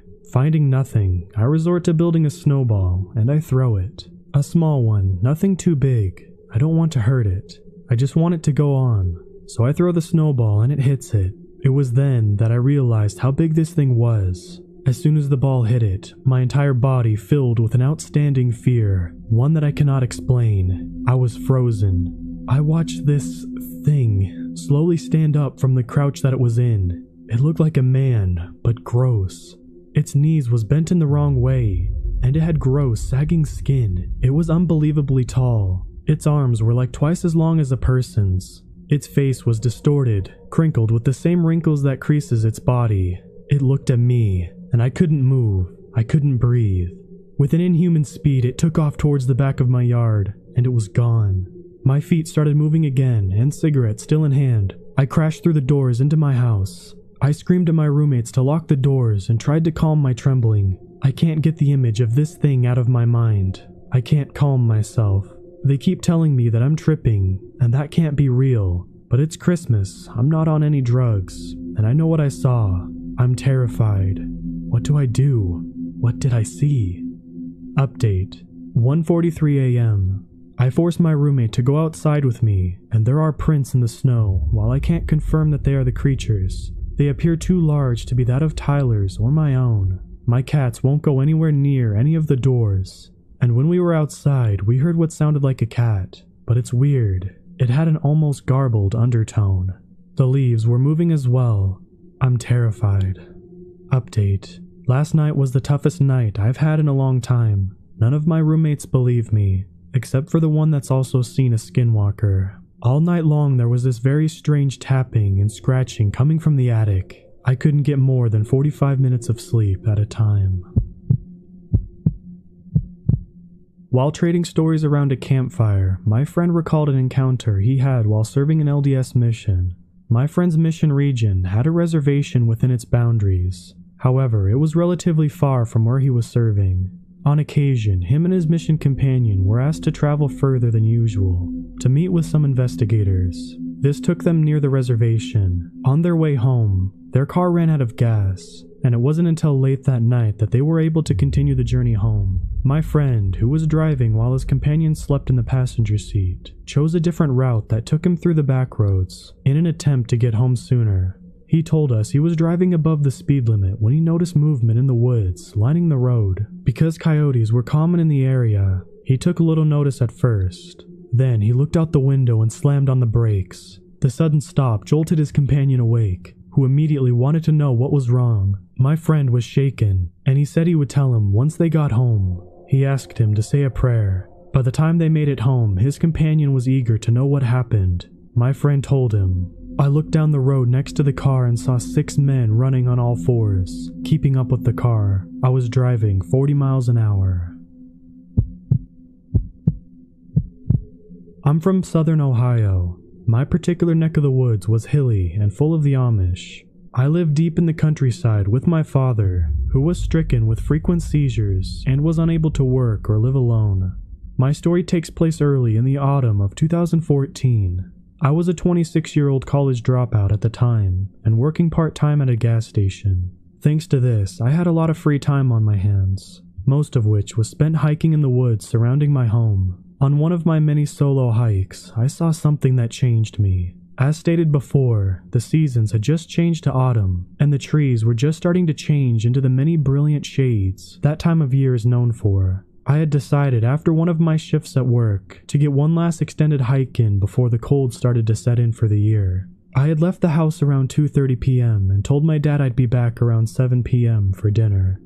Warm sun, but with a cooling breeze, remarkably low humidity, and not a cloud in the sky. Perfect weather for a hike. I had been walking alongside a creek using a large branch turned into a makeshift walking stick, my usual route, for around 45 minutes when I realized the woods were quiet. Too quiet. I stopped to listen, and aside from the running water to my right, there was not a sound in the forest. After shuddering from a chill I attributed to a breeze that had cut through the trees, I continued my trek, trying my best to match the silence of the woods with each step. Another 45 to 60 minutes passed, and my trail separated from the creek and began to loop back around towards my house. I had always dreaded this part of the hike due to the steep hills that laid before me, and stopped to take a breather. After resuming my hike, I had made it nearly 3/4 of the way through, when I felt a strong wind at my back, then a loud crack somewhere in front of me. About 40 yards ahead of me, and about 15 yards to the right of the trail, a young white-tailed buck stood alert, but unaware of my presence. After a few seconds of taking in the beauty of the creature, I noticed that the wind was still blowing, and thought it was strange that the buck hadn't noticed me. I had always heard that being upwind of a deer would ensure that you'd be noticed, and that the beast would flee. Shrugging it off, I continued walking, making sure to remain silent as to avoid spooking the buck. After walking about 15 yards, I noticed movement in the direction of the deer. Looking, I noticed he was no longer alert, and began walking slowly through the brush. But I noticed something else as well. The deer was now around 30 yards away from me, but in between us, close to the ground, there was a pitch-black mass moving under the cover of foliage. It was much closer to the buck and approaching him. He had yet to notice it. I froze, waiting to see what the strange creature was, as coyotes are the only common predator around here, and this was way too large and much too dark to be one of those. After the distance between the two forest dwellers shrunk to what couldn't have been more than 10 yards, the hidden beast stopped, and with it, the wind. Time seemed to freeze in that moment.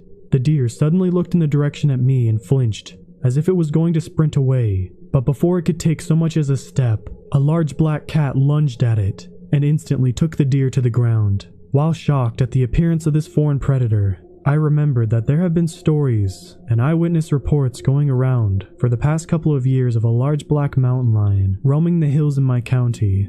I could no longer see the animal through the brush, but I didn't need to see to know what it looked like. Quietly, I continued along my path, wanting to avoid disturbing the feasting feline. As I walked along, I realized I was getting a clearer view of the cougar. It was bigger than I expected, having only seen them on television or in books, and the color was mesmerizing, a deeper black than anything I'd ever seen, almost as if it was pulling the light towards it, never to escape. I stopped to marvel at the cat, and as I did, it began eating. I felt bad for the deer, but it was the circle of life and all. What felt like minutes couldn't have been more than a few seconds, and I was hit with a horrid smell attributed to the deer. I noticed that the cougar wasn't black all over. Its face and hands were the typical color. Wait, hands? Why did it have hands where the paws should have been? I began to study the creature more.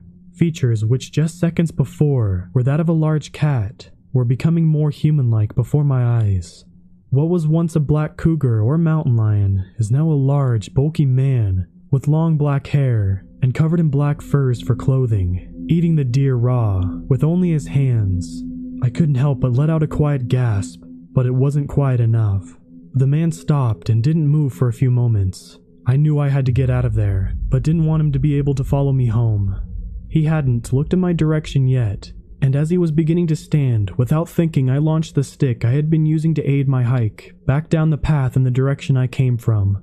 After hearing the crash, the man sunk back down and began creeping in that direction, becoming a cat yet again as he moved. Taking my eyes off of him as little as possible, as fast as I could without making a noise, I continued along the path.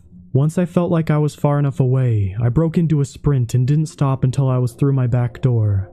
I haven't seen the man or cat since, but I quickly convinced my dad to move to Cincinnati and haven't been back to those woods, so who knows if he's still around. I knew about the Wendigo, skinwalkers, etc. before my encounter, But though it didn't cross my mind until a few months ago, when I was retelling the story to my younger cousin at Halloween to scare him. The problem is my story doesn't match up to many Skinwalker stories I've heard. In nearly all others, the Skinwalker takes on the form of a dog or related animal, and my part of the country isn't exactly known for them. Anyone know what else it could have been if not a Skinwalker? A few years ago, 2012 or 13 I think, since I was still in high school then, I was at a party with some friends, and as the night goes on, maybe 11 or 12 at night, one of my friends and I go outside to have a cigarette. The second we get out there, there's just this completely awful, foul smell, just like vomit and decay all at once. Now this was in the middle of nowhere, so we just figured it was an old animal, and went on having a cigarette. Less than a minute later, we hear something moving in the dark, and sure enough, a deer comes hobbling into the very edge of the porch light. But then I noticed something. One of its front legs was messed up in some way. I'm talking like broken in multiple places messed up. So my friend and I are slightly put off by this, and finish up our cigarette and go inside. However, right as we start to do that, one of the two porch lights goes pop and then goes out. So now there's less light outside and the deer goes back into darkness. So, a bit giddy, we both do a fake scared squeal at each other and turn around and go inside. And that's when we heard it.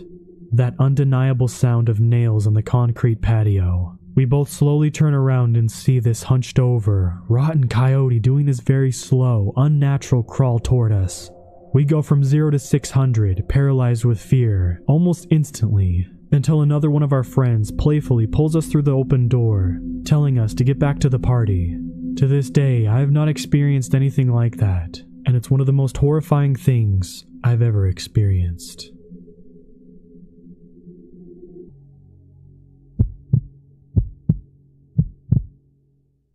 When I was 17, I was living in a small town called Orange Grove in Texas. It was a main city, but I lived in the outskirts, so it had no lights, and it's really, really dark and freaky. There are so many stories about this place and the town next to it, but I never thought I would be able to tell a story myself. It was around mid-December, and about midnight. I had just had a fight with my mom and walked out to the road to calm down. The roads there were narrow and rocky, and next to it is a cornfield. Thankfully, it was empty. But on the right side of me, there was a row of large trees that blocked out most of the land, and you can't really see anything. After walking for about 15 minutes, I started to hear a strange sound. It sounded like a bunch of whistles and howls. And of course, I started to get scared. I was tempted to turn around, but I was still pissed off and I didn't want to go back to my mom's. I was on the phone with my grandfather, whom was on his way to come pick me up. I figured I would just wait for him. But then my phone suddenly cut off and it said low battery, which is weird because I remembered charging it. I put my phone in my pocket and looked toward the trees. At this point I was stopped and standing in an empty cornfield since it was closer to the road, and a single street light. The light was low. As I was waiting I could see a car approaching. They had their high beams on, and it was those really bright ones where the car doesn't even have to be close, and you can see everything. It was at that moment I saw it hiding on the side of a tree. I nearly threw up at the sight of this thing. Its body looked about the size of a cow, but its head and neck were long. It had wavy hair throughout its neck and on top of its head, like it was a person. The rest of the body was a lighter color and didn't look right. I heard those howls and whistles again, and I saw it making its way across the road. I was not as scared because I figured the car would see it and either hit it or stop and look at it, and I can just run back. But the car turned into one of the streets, and this thing was just walking to where I was. I ran to the street lamp and even past it. A few seconds later, this thing comes walking into the light, and I can see it clearly now. Its face looked like it was human, but the mouth was elongated like a snake or a dragon, and its mouth was covered with teeth. I nearly puked and started crying. My life flashed before my eyes, and I heard its howl begin to get closer. It must have been a miracle or something, but my grandfather drove up the road just behind me and told me to get in after shouting. After all of this happened, I asked him if he knew what that thing was, and he didn't say anything. He just drove me to his house and never mentioned it.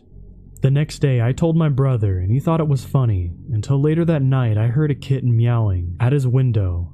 It's weird because my brother and his girlfriend have a weakness for cute things, and we're about to go out and find it. But for some reason I felt uneasy and said just wait and leave it.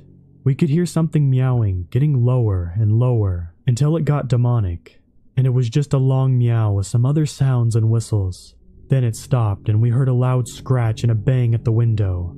I didn't sleep at night for months after this. It wasn't until my friend Colin, who took interest in it, told me that his sister had been seeing something like that, in the same road that I had about 4 nights after I had seen it, and that it tried to run her off the road. Then another friend said she would see something peeking out of the cornfields when it was full, and he could see something very large crashing through it. About a week later, Colin went to the police station to ask about the road, and learned there were a lot of open investigations of missing people spanning from 10 years back. To this day, I never go down that road at night, and I'll never forget what I saw. So when I was 4 years old, I lived in a small neighborhood, decently wooded. I would have terrible nightmares in this house. I would always have the same dream.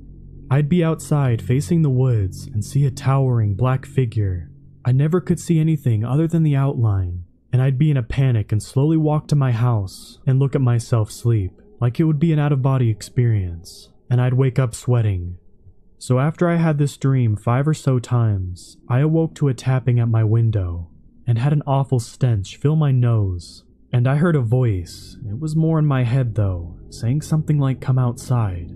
And I walked to my door, and I saw the gigantic figure from my dream, peering through me with yellow eyes, and I passed out from fright at the moment.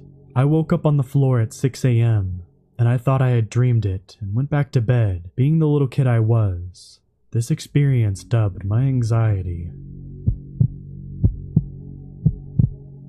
It happened about 4 months ago.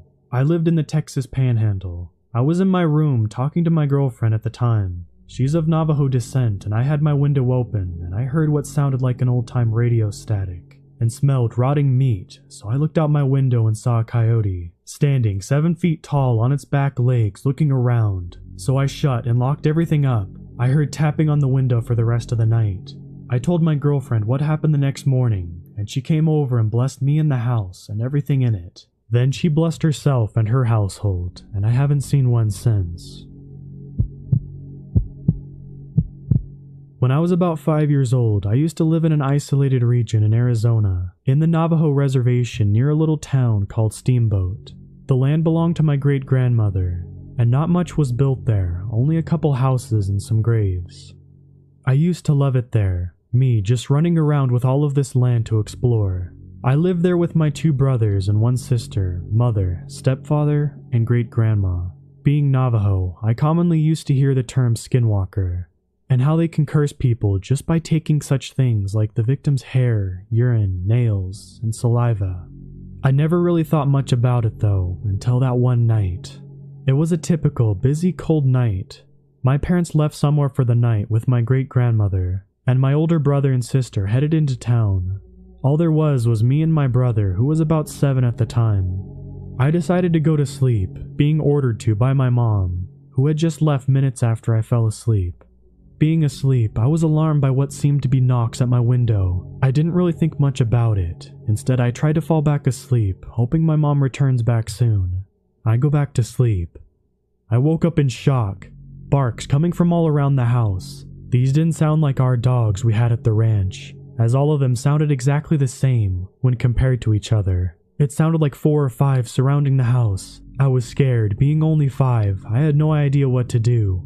Those 5 minutes of hiding under the blanket crying as 4 or 5 coyotes surround the house. I looked in the living room and the TV was on with my stepdad sleeping. Made my way into the living room and tried to wake up my mom. She wakes up with the barking continuing. Just go to sleep, they'll go away. I try to sleep, crying, scared, traumatized. The next morning was strange. No sleep, no acknowledgement. No one was talking about it. It was like it never happened. Mom remembers it, but she doesn't talk about it. My stepfather runs into the house. The sheep. We rushed outside, leaving our food behind, and what happened to our sheep was devastating. They were all gone. No trace. Nothing. So far, I'm clueless in why the sheep were gone, and where those coyotes came from.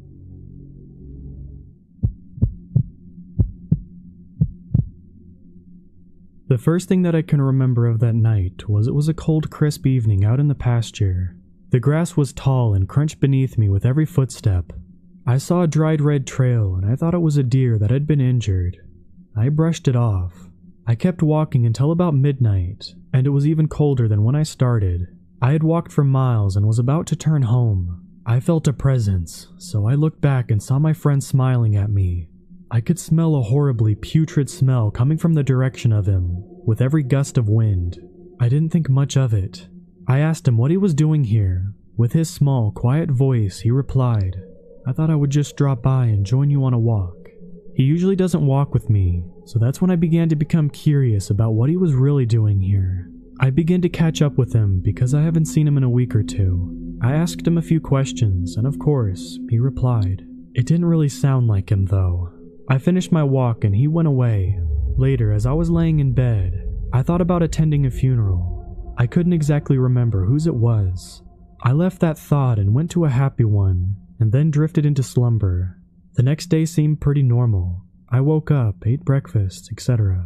I even went into town to grab a few things from the store, like some gas, groceries, and other stuff like that. I came home and stocked my pantries, and sat down to see what was on the news. I found out that a man went missing. I didn't hear the name or see the picture because the TV lost signal.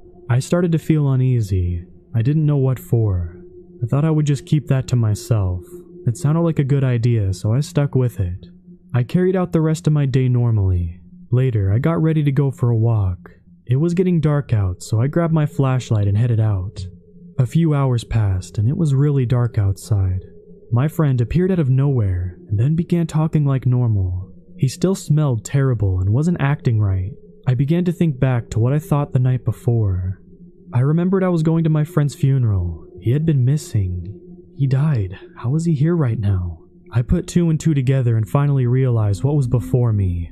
From all those stories I've heard, skinwalkers tend to stink terribly, and they take on the shape of whatever animal or person they got to. The head looks very much like my friend's. I realized that when it started to grow its legs out. It says, "You look like you saw a ghost," with an expression that had been a mix of anger and adrenaline. It was what a killer looks like before they get somebody. I saw all the skin that was previously on it melt off, and it turned into a 10-foot tall gray thing. And when it turned slowly back to its bony structure, I just stood there, almost to the point of insanity with fright. It stared into the deepest part of my soul, and I felt it. With all of my might, I ran off into the forest. That thing followed me. I found a trail that led deeper into the trees. My flashlight beam was dancing side to side while I ran. It was one of the most hypnotizing things to me. It was until I stumbled and almost fell. I hastily regained my balance and kept running. It was getting harder to see. My flashlight, the batteries were wearing out on it. I had to find a place to hide or tire this thing out enough so I could change the batteries. I knew that thing was just trying to tire me out, because it didn't look like it was straining at all. It looked like it could do that for hours at a time, so that told me my second option wasn't a choice for consideration. After about 100 yards of sprinting, I took a sharp corner and climbed up a tree real fast, and it kind of worked. That thing was puzzled on where I went. I didn't realize it, but I had my hand over my mouth trying not to make a sound. It screeched. I had goosebumps so big, my shirt shrunk 2 sizes. It sent shivers down my spine and made the hairs on the back of my neck stand straight up. It sounded like a bird with the screech of a demon mixed together. I could not believe how it sounded. I had only heard something like that once before, when my teacher would put her nails on the chalkboard and slide them. I silently changed the batteries on my flashlight and reassembled it. I took off one of the old batteries and chucked it into the woods further off. I heard it crashing in the distance and heard the thing take off after it. It sounded like it was a car on the highway. It just took off.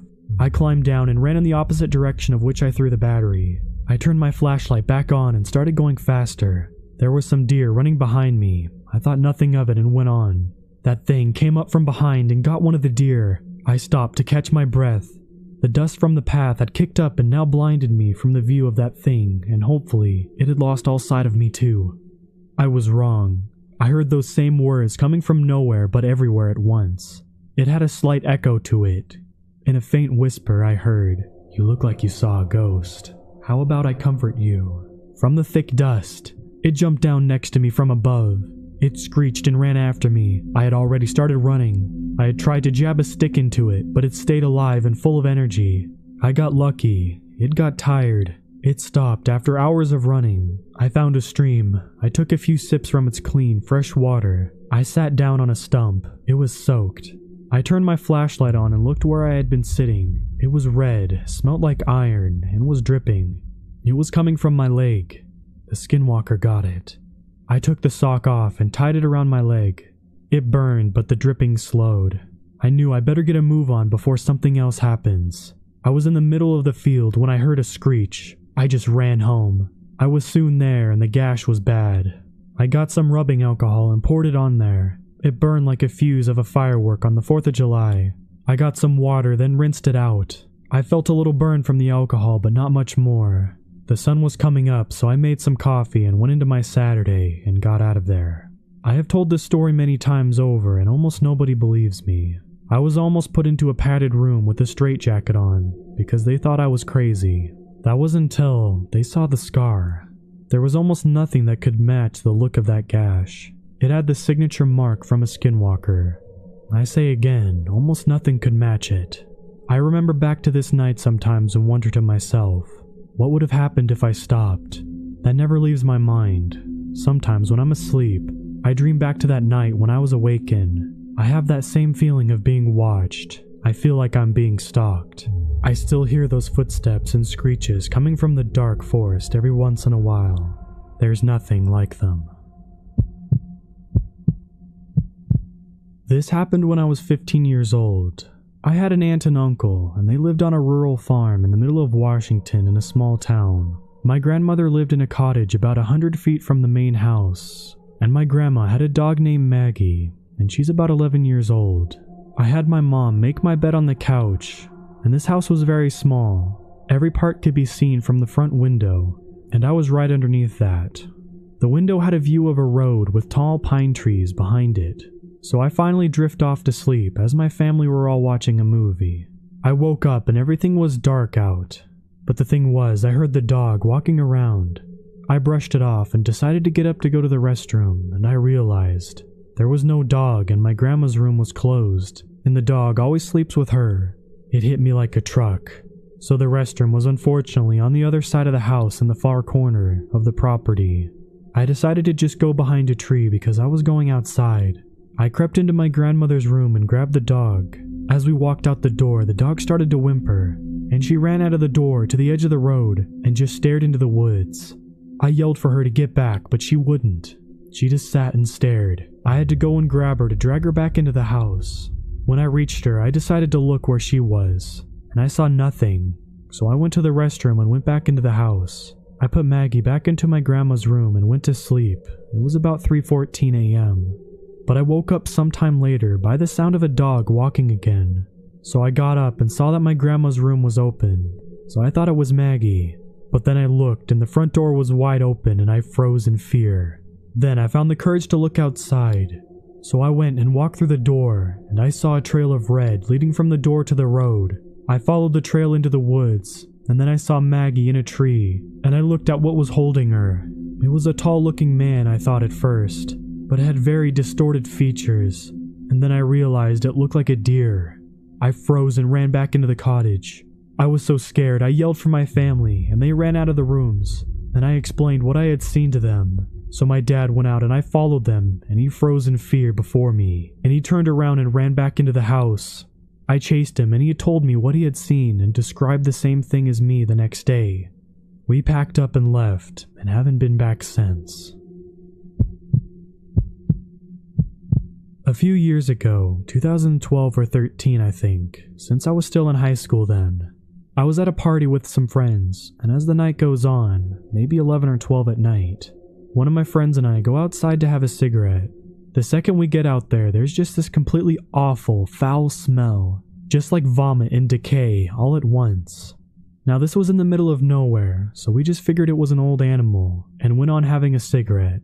Less than a minute later, we hear something moving in the dark, and sure enough, a deer comes hobbling into the very edge of the porch light. But then I noticed something. One of its front legs was messed up in some way. I'm talking like broken and multiple places messed up. So my friend and I are slightly put off by this, and finish up our cigarette and go inside. However, right as we start to do that, one of the two porch lights goes pop and then goes out. So now there's less light outside and the deer goes back into darkness. So, a bit giddy, we both do a fake scared squeal at each other and turn around and go inside. And that's when we heard it. That undeniable sound of nails on the concrete patio. We both slowly turn around and see this hunched over, rotten coyote doing this very slow, unnatural crawl toward us. We go from 0 to 600, paralyzed with fear, almost instantly, until another one of our friends playfully pulls us through the open door, telling us to get back to the party. To this day, I have not experienced anything like that, and it's one of the most horrifying things I've ever experienced.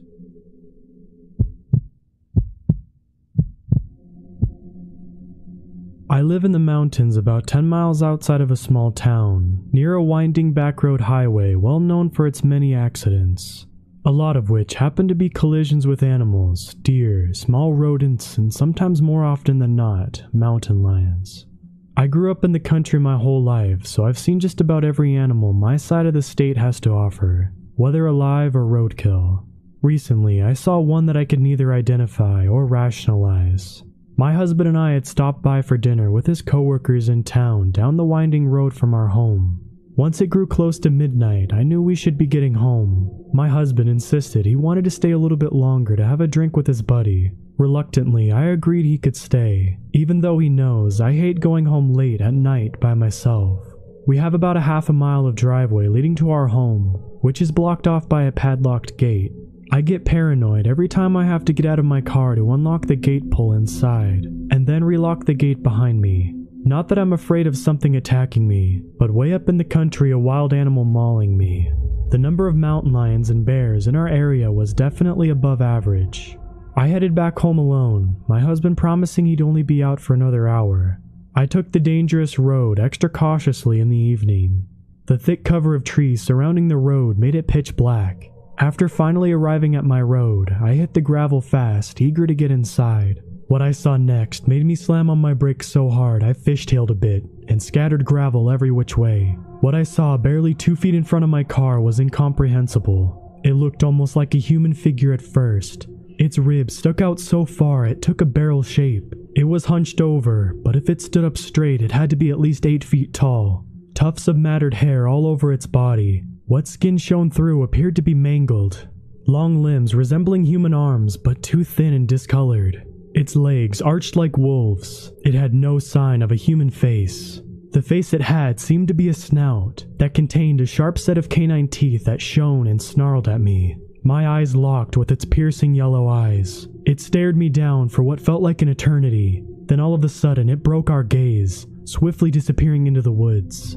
I was so scared I sat in my car until my husband arrived home after an hour later. He had to knock on my window to get my attention. He questioned me about it once we were in the safety of our own home.